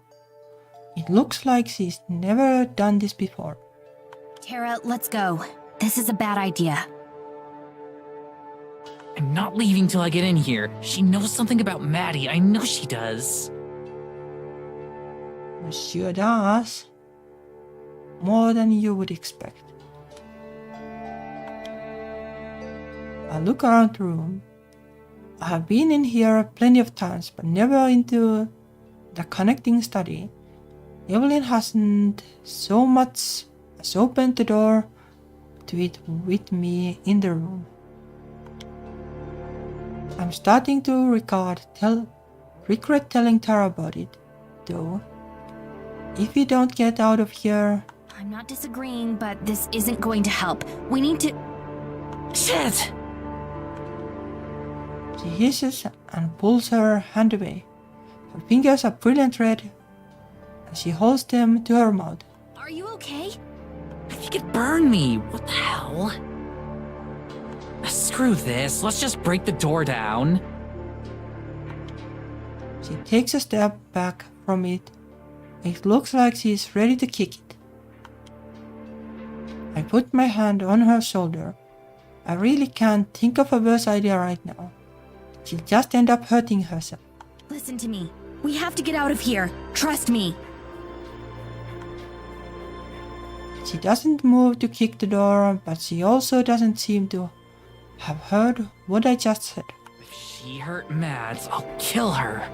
Well, rip Evelyn then, I guess. Tara vibrates in my hands. In this state, there's no telling what she'd do if I went here to stop her. She'd probably be lighting a fire in the corner of the room or something by now. I can't let her get hurt anymore, though. I can't let anyone else get hurt. Too late. Listen, Tara. I've tried to force it open before. I think she has some kind of ward on it. No matter what we do, I don't think we're getting in there. I'm not sure what Tara hopes to find in there anyway. Even if it is locked, I doubt Evelyn is arrogant enough to leave any real clues lying around in there. There has to be some way in. There has to. Like, what is there even there to leave us clues anyway? Like, wow. We'll get at that office and we'll find out where she took Mads. I don't care how much weird magic bullshit Evelyn's got. We're gonna rescue Mads. Probably not going to happen. She still hasn't given up hope that Maddie is alive. I wish I could stir her optimism. All I can feel is guilt. All of this was my fault. If I'd never asked them to come here, no one else would have been hurt. Tara, we need to go. Whatever burned you probably alerted Evelyn. She could be on her way right now. No, we can't give up now. Mads needs us. Nah. Tara, we need to consider the possibility that... Tara wheels toward me and grits her teeth. I can't tell if any of the anger she's feeling now is for me. If it is, I can't blame her. She hasn't been willing to face the truth of the situation, but she has to face it eventually. Then what, Morgan? That she just killed my friend? Do you seriously think she'd do that to Mads just for looking around the woods? Yep. Yes, I do. My voice is colder than I mean for it to be. I instantly wish I could take it back, but she still doesn't understand. I get that she doesn't want to face the idea of Maddie being dead, but she can't ignore the danger we are in. The look in Tara's eyes, however, says this isn't helping right now. I'm sorry. You're right. We don't know for sure yet. But we can talk about this later. Right now, we really need to... Behind me, the door to the room slowly creaks up. My heart stops. I can't move. I can't turn around. I already know what I'm going to see. Good morning, Morgan. Tara. And good morning. Instantly, I dash between Evelyn and Tara. Nothing good can come from these two being in the same room together. I have to keep them apart. Evelyn just lost. Just the sound of her voice makes me want to run, but I can't. You both seem so on edge. I'm sorry you don't seem to find my drawing room as relaxing as I do. Maybe it's time for some redecorating. How would you feel about a more earthy palette?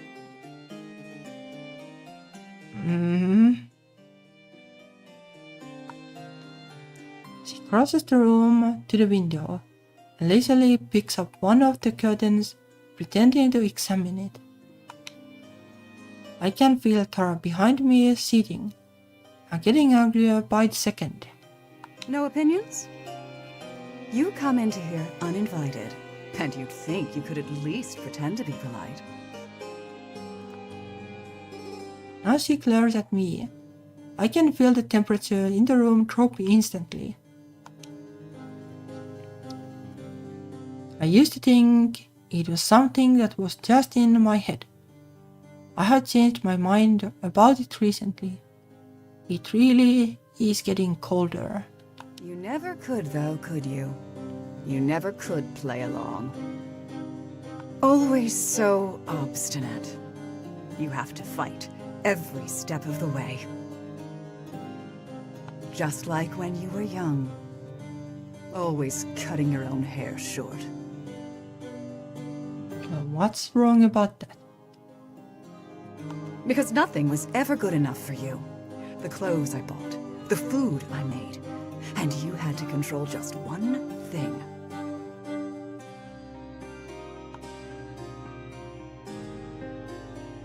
Like, cutting the hair was like too much to her, I guess. A rush of heat and cold scrolls on the nape of my neck. A rush of shame.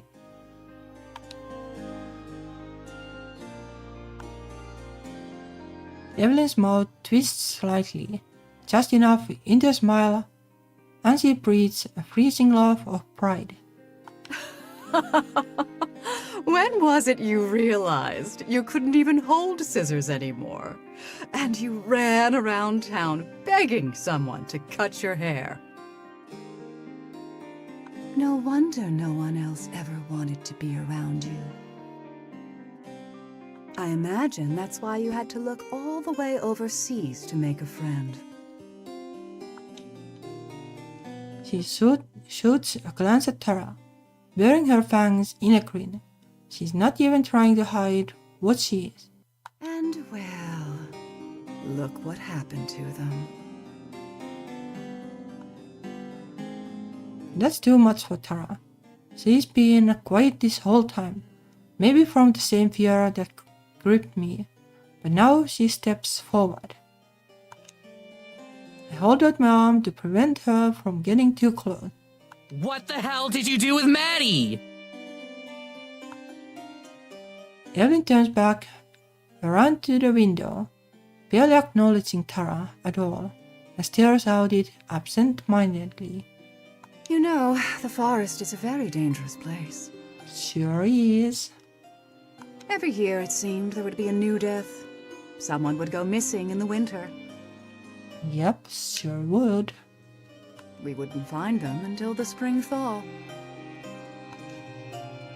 She turns around.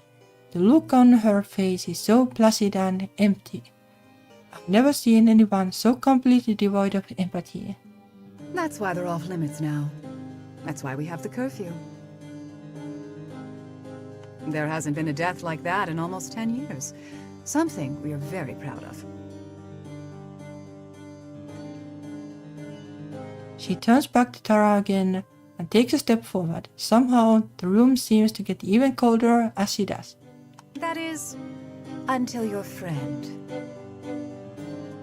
She seems pretty proud about that though. It's honestly frustrating that she would ruin our record so selfishly.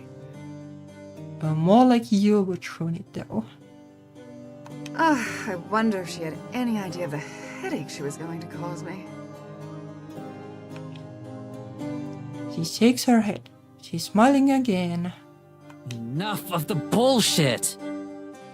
Mads wouldn't go out there and get herself lost. She wouldn't. She's way too cautious for that. You did something to her and you're gonna tell me, or I swear to God. Evelyn looks up. Her smile is gone and her eyes are as sharp as her fangs. Tara goes silent for a moment. Those eyes are on her. I'm shivering now. I pull my arms close to my body. Air seems to crackle with ice. I try to take a step backward, but Tara won't budge. I'm not sure if it's out of anger or fear. I've been so patient with you, Morgan. Endlessly patient. With you and your friends. Not quite endlessly. A mother's patience never wears thin. Sure. But then, I never was much of a mother, was I? Probably not. No, don't! I reach out my hands, but it's too late. Behind me, Tara rises slowly in the air. What? Morgan, help! What's happening? Her eyes are wide with terror. Tears well up in my eyes. I have to do something. Please, don't! You don't have to! Evelyn's mouth shifts slightly to one side. She looks so disinterested. She doesn't even take pleasure in it. She barely notices us and what we feel. How many years did I give you the carrot, Morgan? How many? Eventually, you'll have to learn. And just like that, Tara shoots backwards and slams into the wall so hard the whole room shakes. She crumples to the ground in a heap. She's not moving. Evelyn doesn't move as I run to Tara and lean down to look at her. She's awake, still twitching. Tara, don't move! Just stay still! You'll be okay! Well then, please make sure you put everything back where you found it. The maids have enough work as it is. My heart starts beating faster. The heat on the nape of my neck spreads down my back.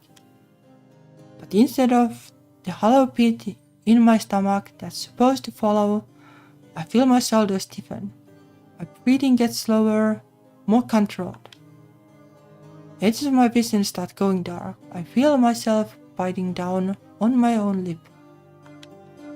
I look down and see my fists are clenched so tight my knuckles have gone white.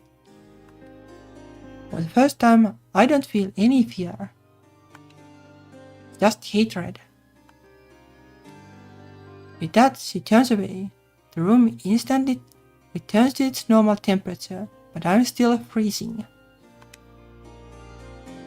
Her heels click on the hardwood and get quieter as she leaves. She stops at the door. Have a lovely day, girls.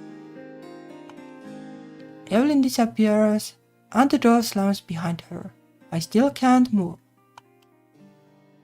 It isn't until Tara lets out a loud groan that I snap back to my senses. Are you okay? Did she break anything? I don't think so. Can you stand? She makes it halfway up before stumbling. I grab her and throw her arm over my shoulder. She winces and lets out a tiny whimper. Let's get back to the house. I've got a first aid kit there. As long as I get to lay down, we can go wherever you want. Of course. You can use my bed. Come on.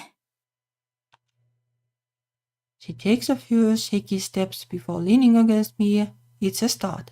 I think you're gonna have to take the lead on this one.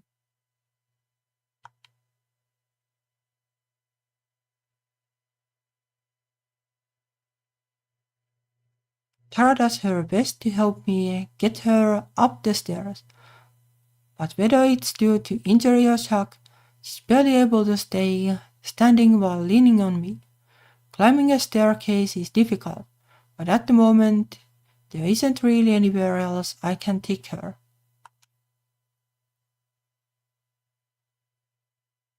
When I open the door to my room, Geladura is in the center of the bed, cleaning her paws contemplatively. She doesn't look up at us. Come on. Let's get you on the bed. I half expect Tara to give me some kind of knowing look as she stumbles over the bed, but she doesn't. She just nods weakly. Tara collapses face first over the sides of the bed. Geladura doesn't even budge as it shakes with the weight. She acts like she doesn't even notice. Geladura, move please. No response.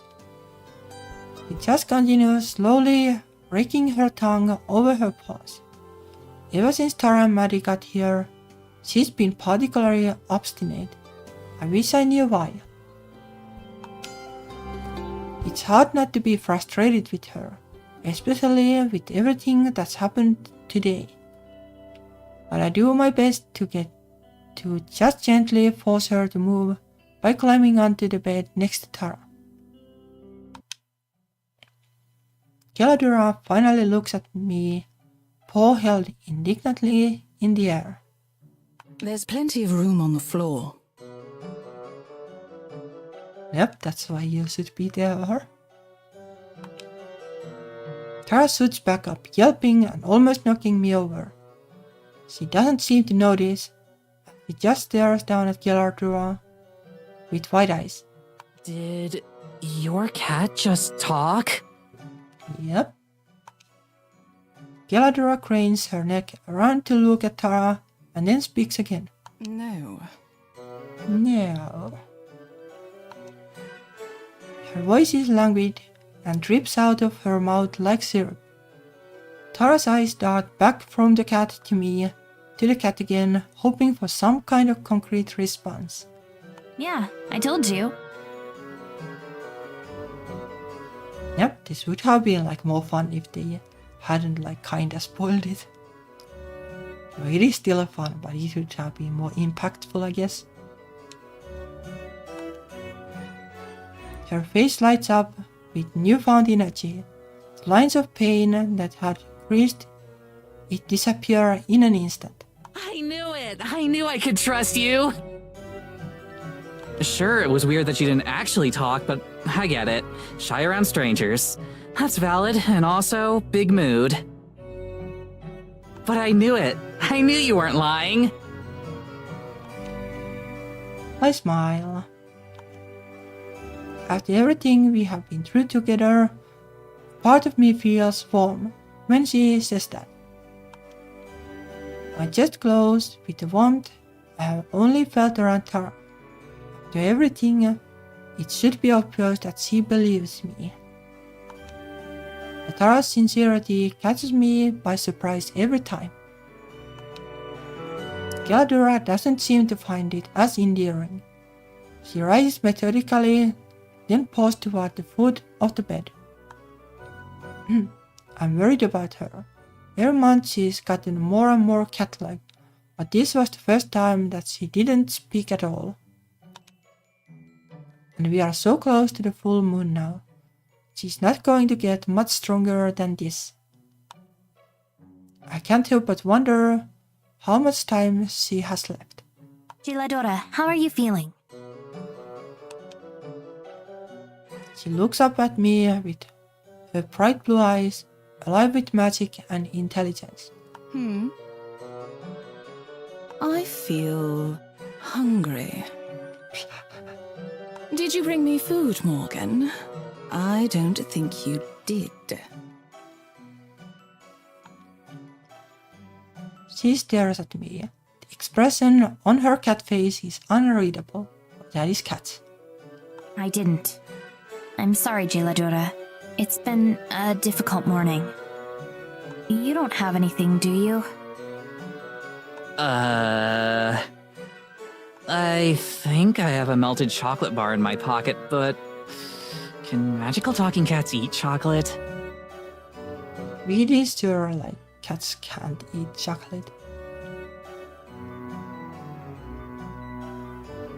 Like I don't remember like 100%, but I think cats and dogs will they will suffer if they eat chocolate. So preferably don't do that.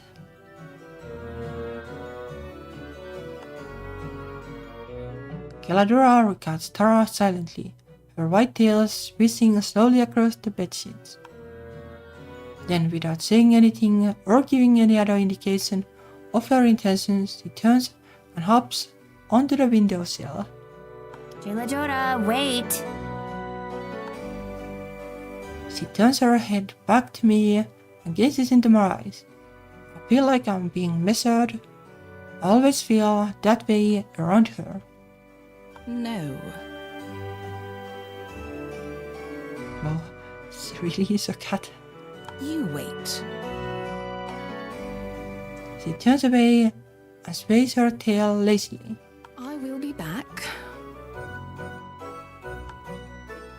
And with that, she leaps from the window to the branches of the nearby tree. She slips through them like a rush of white water until she is gone from sight.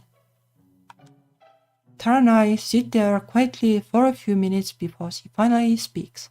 Your cat is weird. It is just a cat. Yeah, a little.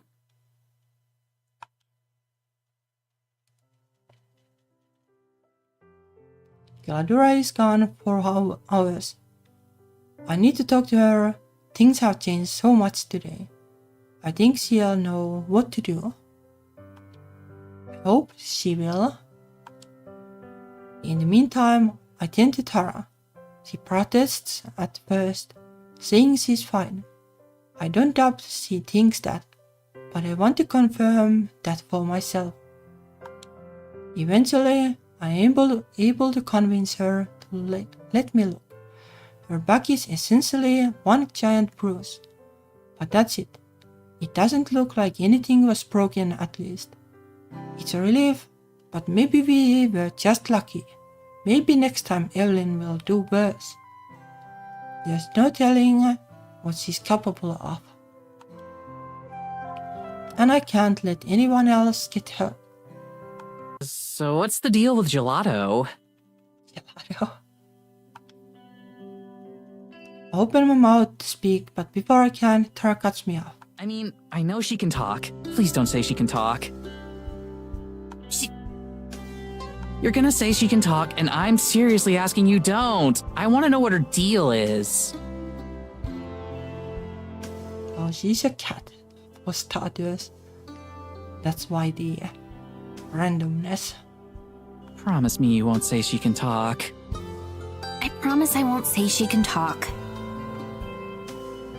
Pronouns. Her name is Jeladora. Yep. Tara stares at me for a second before we both laugh. Okay. Her name is Geldorado. Yeladura. But like, why can she talk? I've met a lot of weird cats, but none of them could actually talk. Well, it's because she's not really a cat. Are you sure like she is really much like a cat, apart from the talking thing? Of course. Tara tries her best to sound like she's completely understood the situation now, but it's obvious she hasn't. I take a deep breath. Jeladora isn't a cat. She's a fairy. Okay. I don't know a lot more than that. I know Evelyn cursed her to be in that form. Her memories are hazy though, and it's only been getting worse.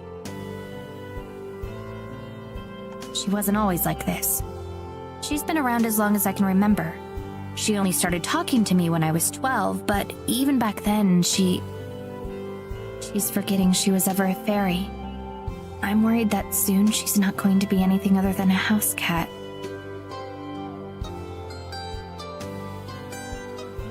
So like how old is she? Like I don't think cats live usually more than like what 12 years or something. Not like sure how it goes these days. Tara nods, seemingly taking everything in, and then she is quiet a moment, thinking about it. She doesn't really seem that helpful. Oh yeah?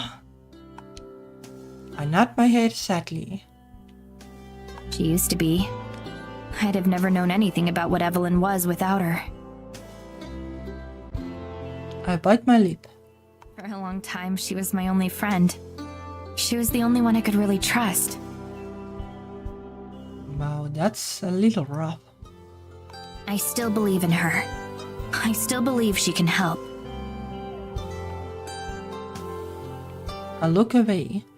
Even if I'm telling her my story, there's still so much I'm not ready to share about growing up here. I don't know if I'll ever be ready. I know it sounds like I was just a lonely little kid looking for a friend, but I promise she has the knowledge we need in there somewhere.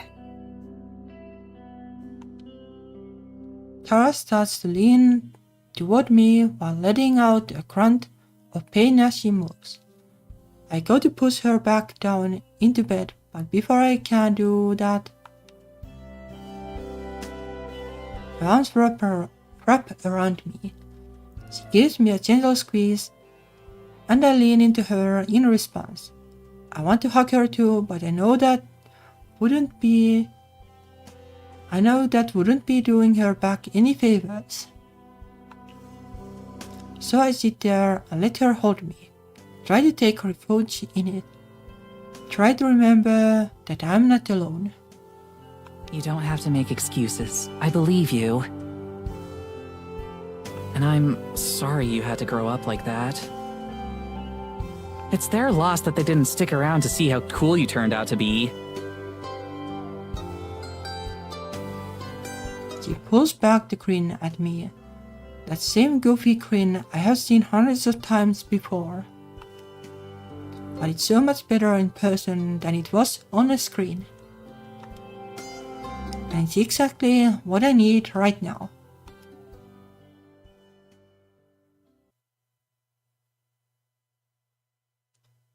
Tara and I wait out the day watching dumb videos on the internet, trying to take our minds off things. if only for a moment. They take longer to buffer than to watch. It's dark by the time Geladura slips back through the window. She's quiet. Even if I hadn't seen her, I'd still know she was there. Something about there in the room changes when she enters it, the same as Evelyn. Geladura thinks they were close once. She doesn't know how, but I believe her.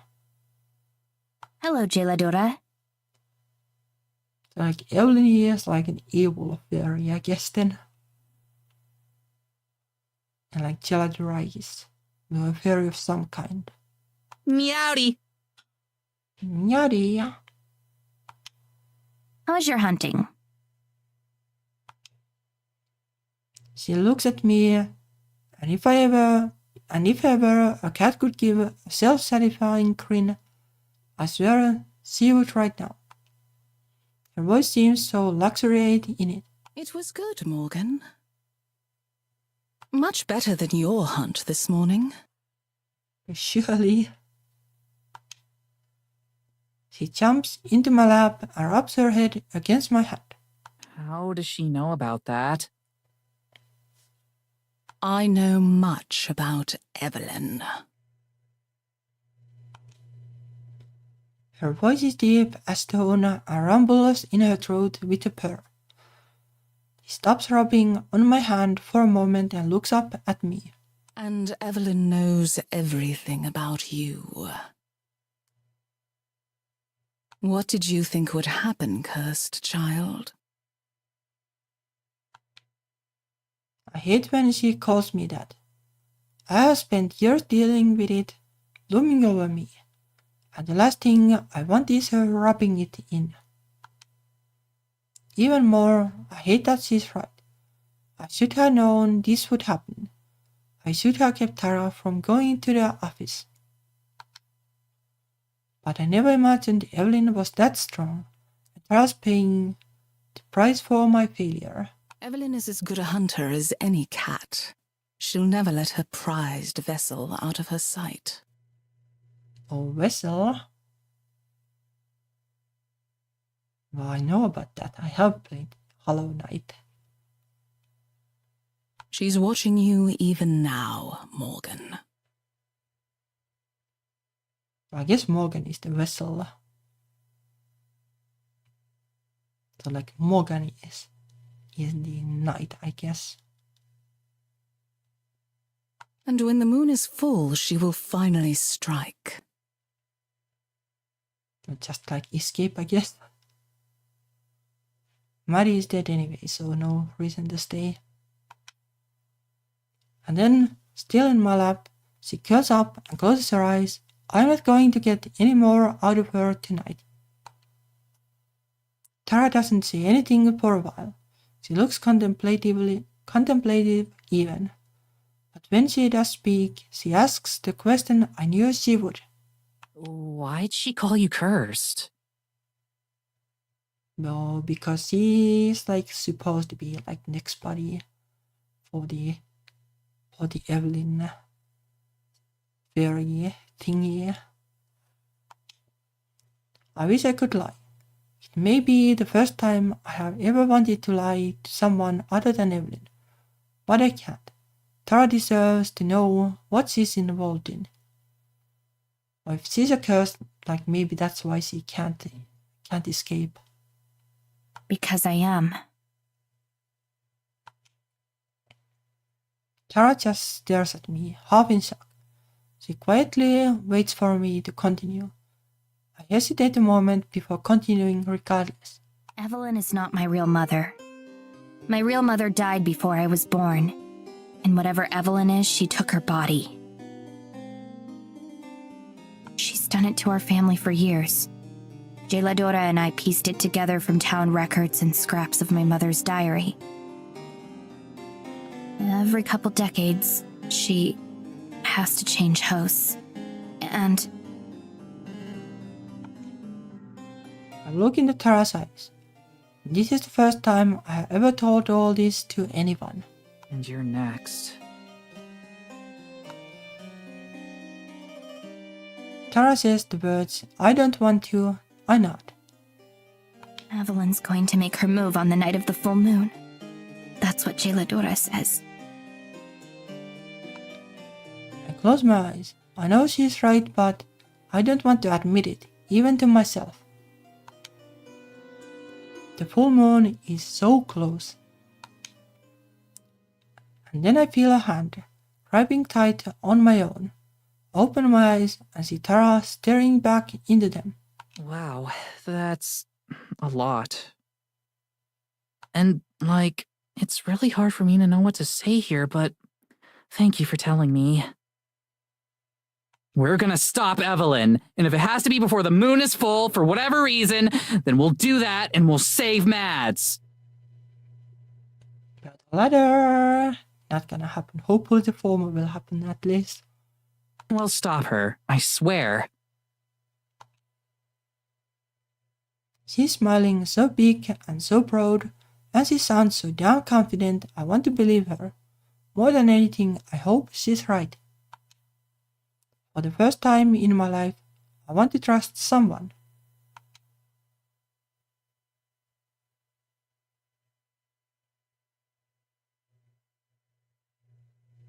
The chapter is like super long. I guess we'll play like a little more. Like I want to play at least like... I guess I have to play like 40 minutes more, then I know that will the connection issues happen on Sundays too, or if it's most likely just Saturday. But like let's take a small break so that I can drink.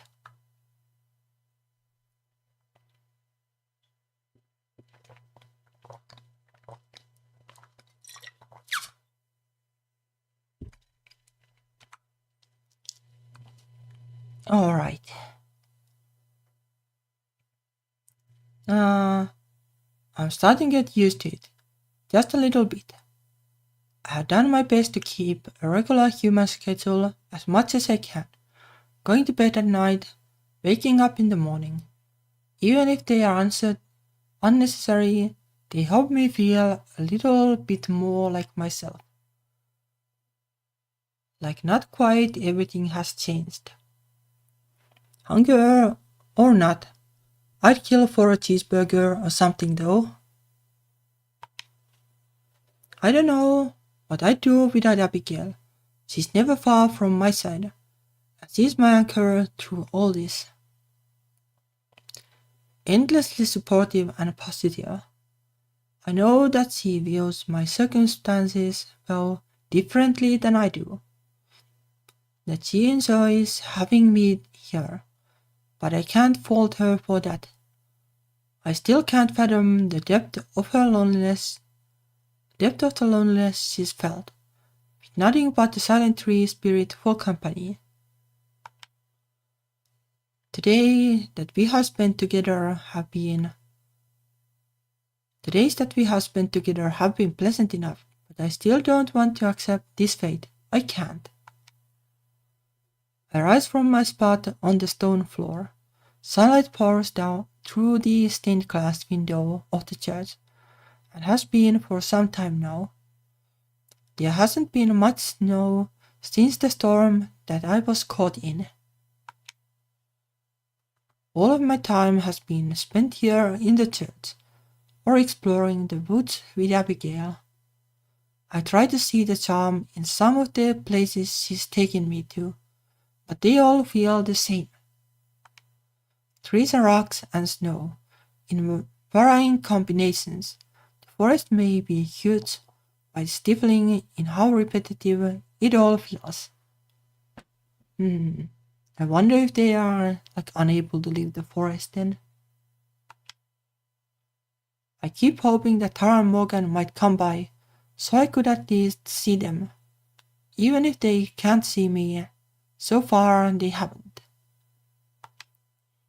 I look around the church, expecting to see Abigail waiting like usual, but she is nowhere to be found. I can hear her though, from just outside the church, singing. I move through the doors to watch. Just a few feet away, she stands with her back to the church and me, her arms outstretched, but not fully. She sways softly as she sings.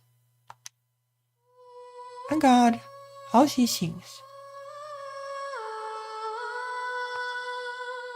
Her voice has a lilting cadence, and not even the wind dares interrupt or quiet her. It's unreasonably beautiful, the kind of voice that if you heard it on the radio, you'd have to pull out your phone to see who you're listening to. And I think I get my own private concert like this. She faces the sky, and I don't need to be able to see her face to visualize the smile that I can hear in her voice. The song she's singing is wordless, but still beautiful. I wonder if it's something she came up with herself. I imagine her spending years playing with the melody, or maybe she's just making it up as she goes along. But like 200 years is a lot of time to learn to sing. I noticed then that I'm not the only one watching. A small flock of half a dozen or so birds crowd around her feet, watching in rapt attention. They hop around, occasionally chirping to join in. She waves a hand and they flutter about. They were perching on her, but never leaving either. From the trees, just barely peeking out, a young deer observes as well. It isn't close enough for her to touch, but close enough for me to count the spots on its belly. It's just like something out of a cartoon, where she's the fairy tale princess who's friends with the wildlife. I wonder if it's because of her in particular, or if the animals don't feel threatened just because we are spirits, not flesh and blood. All too soon, it's over. Her voice fades away without wobbling, and the birds instantly disperse. The deer bounds back into the woods invisible. She turns to face me. Good morning, Madison. Good morning. I'm blushing, and I don't know why. Good morning. That was amazing. Thank you. I hope I didn't wake or disturb you. Nah, not at all. Besides, if I'd known, I'd have gotten up early just to hear more. Aw, you're flattering me. No way, not at all. I mean it. You have a beautiful voice. Now she's blushing too. Thank you. How did you learn to do that without scaring away the animals? It wasn't really a matter of learning. It just happened naturally, over time. Well, it's magic, I guess. I sing for myself, first and foremost. I think eventually, they realized that I wasn't a threat. Or they can see ghosts then, I guess. It seems like they were enjoying the show too. It's quite the compliment if even the birds like my song. There was a deer too. You might not have seen him though. He was kinda hiding in the bushes. Oh, was he? I'll have to introduce you next time. He's quite friendly too. Oh dear. Really? You know him? Most likely. I suppose it could have been a new deer. I'd have to see him to know for sure. Nowadays, there are these things called petting zoos, where you can pay money to walk around and pet tame animals, like deer and sheep and pigs. Petting a deer would still be scary because they are really huge. At least like real deer. Like reindeer size animals would, yeah, they are fine. But deer are really huge. I've never heard of them just making friends with people, though. That sounds marvelous. Have you ever been to one? Not since I was a lot younger. They're mostly for kids. I wouldn't mind though. Why would be? Like, I imagine adults can actually like appreciate the petting zoo more than kids, in a way. Adults in the modern world sound awfully boring in that case. Or maybe some do, but those that appreciate it would definitely appreciate it.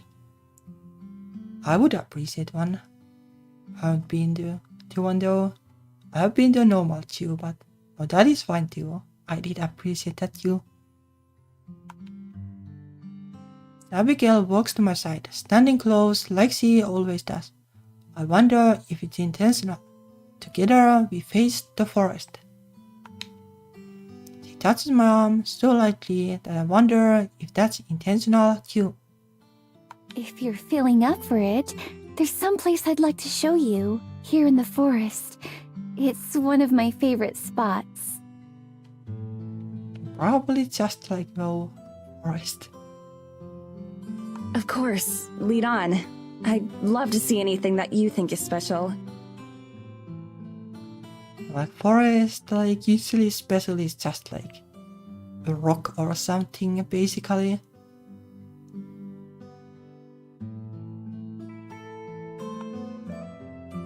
Besides, it's not like I have anywhere else to be.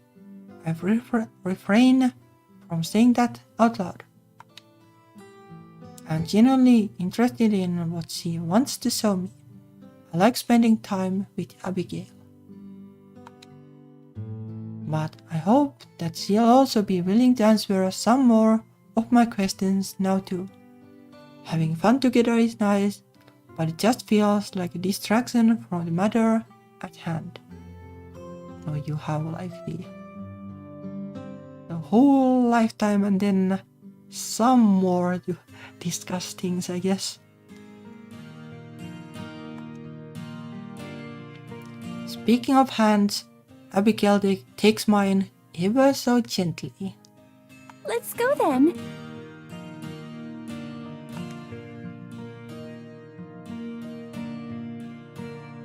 We take off at a brisk pace, but the distance falls away faster than normal.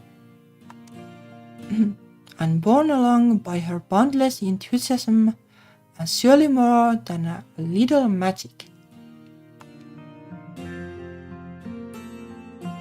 Trees fly by at a blur, impossibly fast. It's like being on the train again. Like snowflakes, they melt into my vision faster than I can really notice. The speed is some gift of the forest, I imagine, a consolation for what it's done to me. Our footsteps are formless against the snow, we are walking in the air.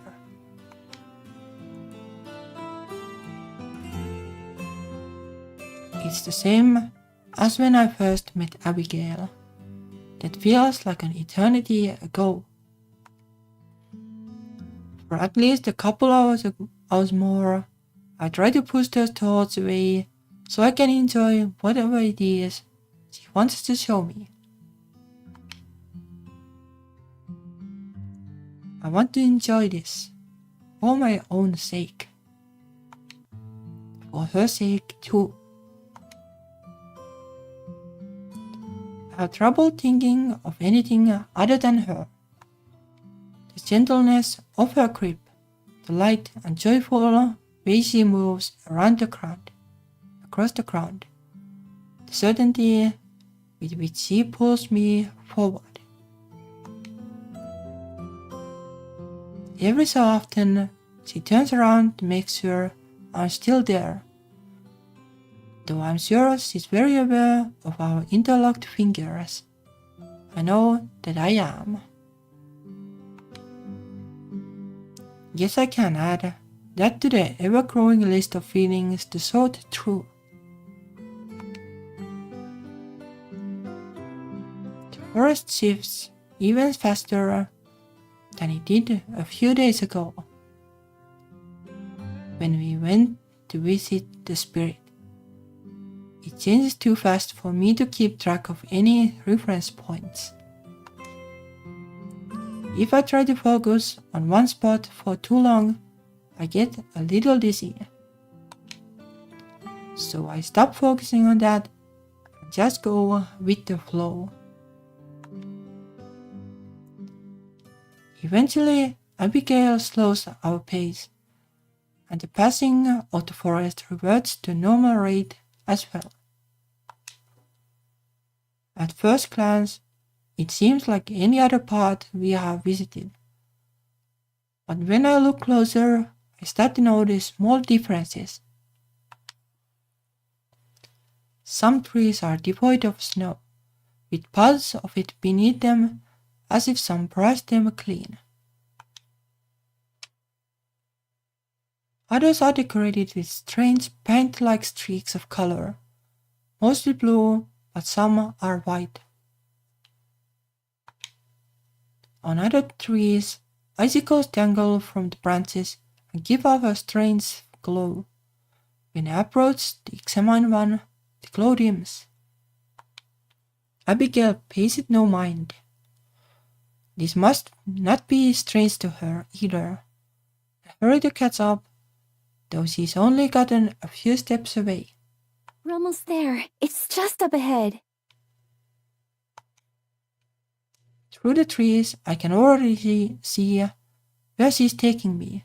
Splashes of brilliant pink peak just ahead, mostly obscured by the barren brown trees.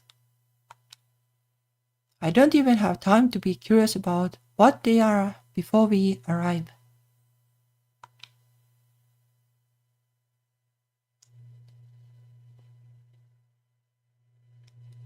A splendid grove of colorful trees spreads out before us, surrounding a small pond that must be enchanted. The leaves that hang from the trees are salmon pink, flecked with flickering lights. Lavender bushes crowd their base, sparkling with dew of magic.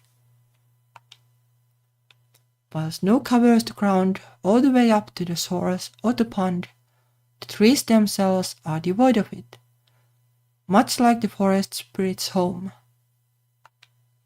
I wonder if the two are related somehow. Even more remarkable, though, is that the pond itself is also unfrozen. Its glassy surface is smooth, save the occasional ripple that spreads across. It's small enough that I can see clear across to the other side. It makes this place feel even more secret and hidden. You could wander the forest for years and never stumble across it. I move slowly towards the water. This place deserves calmness. Oh, Abigail. It's beautiful. Does this lake have something to do with her because she is also pink light? Abigail. The water laps at my feet. It remains undisturbed. Like a vampire, I have no reflection. A fact that I pointedly try to ignore. Where are we? What makes this place so special? This is one of my favorite places. Isn't it lovely? As for what makes it special... Her eyes twinkle conspiratorially. Fairies. fairy, yes. There's a bit of silence. I feel like I should be surprised at her answer, but I'm not. After everything I have seen, fairies are downright mundane. I remember her mentioning them before too. I look around, wondering if I have missed them hiding somewhere, but I don't see anything. Abigail loves. Just as decorators. They aren't around right now. They much prefer the nighttime. They're far more active in the moonlight. You can still see traces of them, though. As an example, she cups one of the icicle-like baubles that hang from the trees. Inside a faint light beats like a heart, dim enough to be invisible in the daytime. I'm sure they're around, watching. But I've only met them once myself. It may be years before you do. Like Geladora was also a fairy.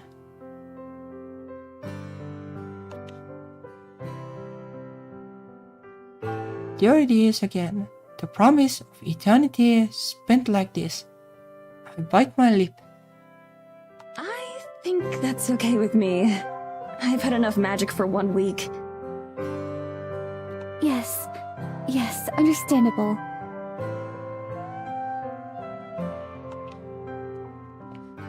She walks back to the shore of the pond and sits down.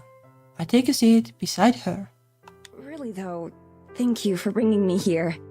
It's nice. I'm glad. I wanted to show you that not everything about it is bad. That unlife does have its own little moments of niceness. I look at her, but she's staring pointedly away towards the pond.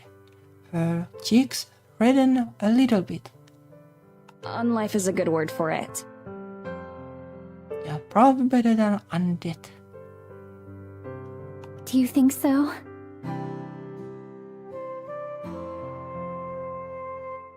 Like unlife is like there is like unwellness. I worried before you woke up that I would have forgotten how to speak or forgotten words. I talked myself to keep in practice, waiting for a day when I would meet someone again. That's also why I sing, so that I don't forget how much I enjoy it, even if nobody listens. I know that it's silly, but sometimes a bit of silliness can be what helps me keep going. I don't think it's silly at all. Besides, if I could sing like you, then I'm sure I'd do it all the time too. Yeah, I would do it too, but I suck at singing, sadly. I could teach you if you'd like. Oh no, you don't know what you're getting into. I'm pretty sure I'm unteachable when it comes to singing. You'd have birds flying miles away instead of coming to listen. I'm pretty sure it would be learnable, but it is hard by just yourself.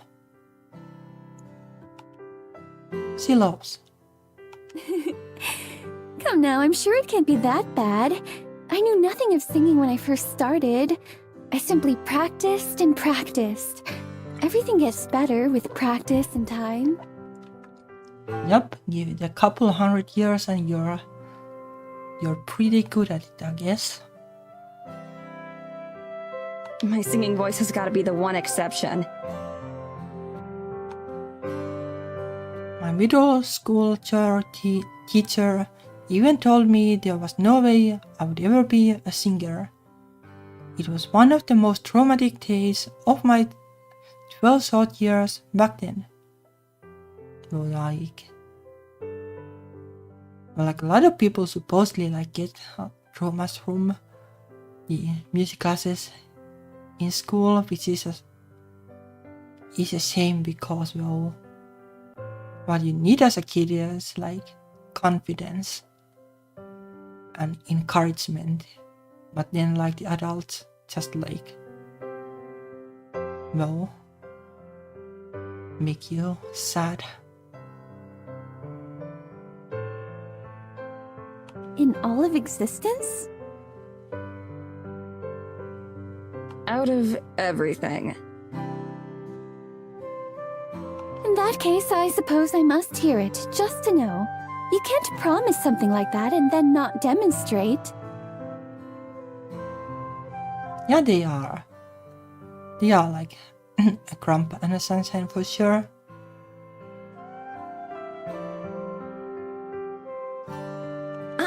No way. Not happening.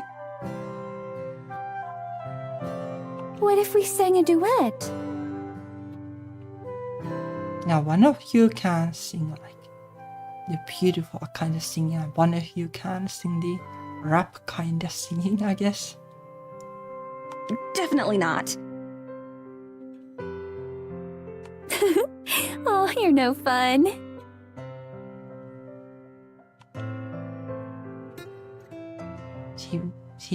She playfully swipes at my shoulder. Are there any instruments that you do enjoy? Any that I've heard of, that is? Piano. I've taken lessons since I was a little girl. Yeah, it's kind of like the only instrument that I can play. We did have to play like a recorder in school back in the day. So I guess I could play that in theory, but it's kinda not super useful for making music. Knowing how to play piano or well, the keyboard, that comes handy at least. I wish I had a guitar, that would be fun too, but sadly I don't. Oh, and the internet is getting crappy again, so whoop, I guess it happens every evening then. Might also be that well, Sunday is weekend too, but based on this, I guess like the best course of action is to just start earlier. Well, I guess I'll still bug the ISP, but well, pretty sure there is nothing they can do if it's like this. But yeah, well, the internet is sad, so let's call it a day, I guess. It's not a bad place to call it anyway.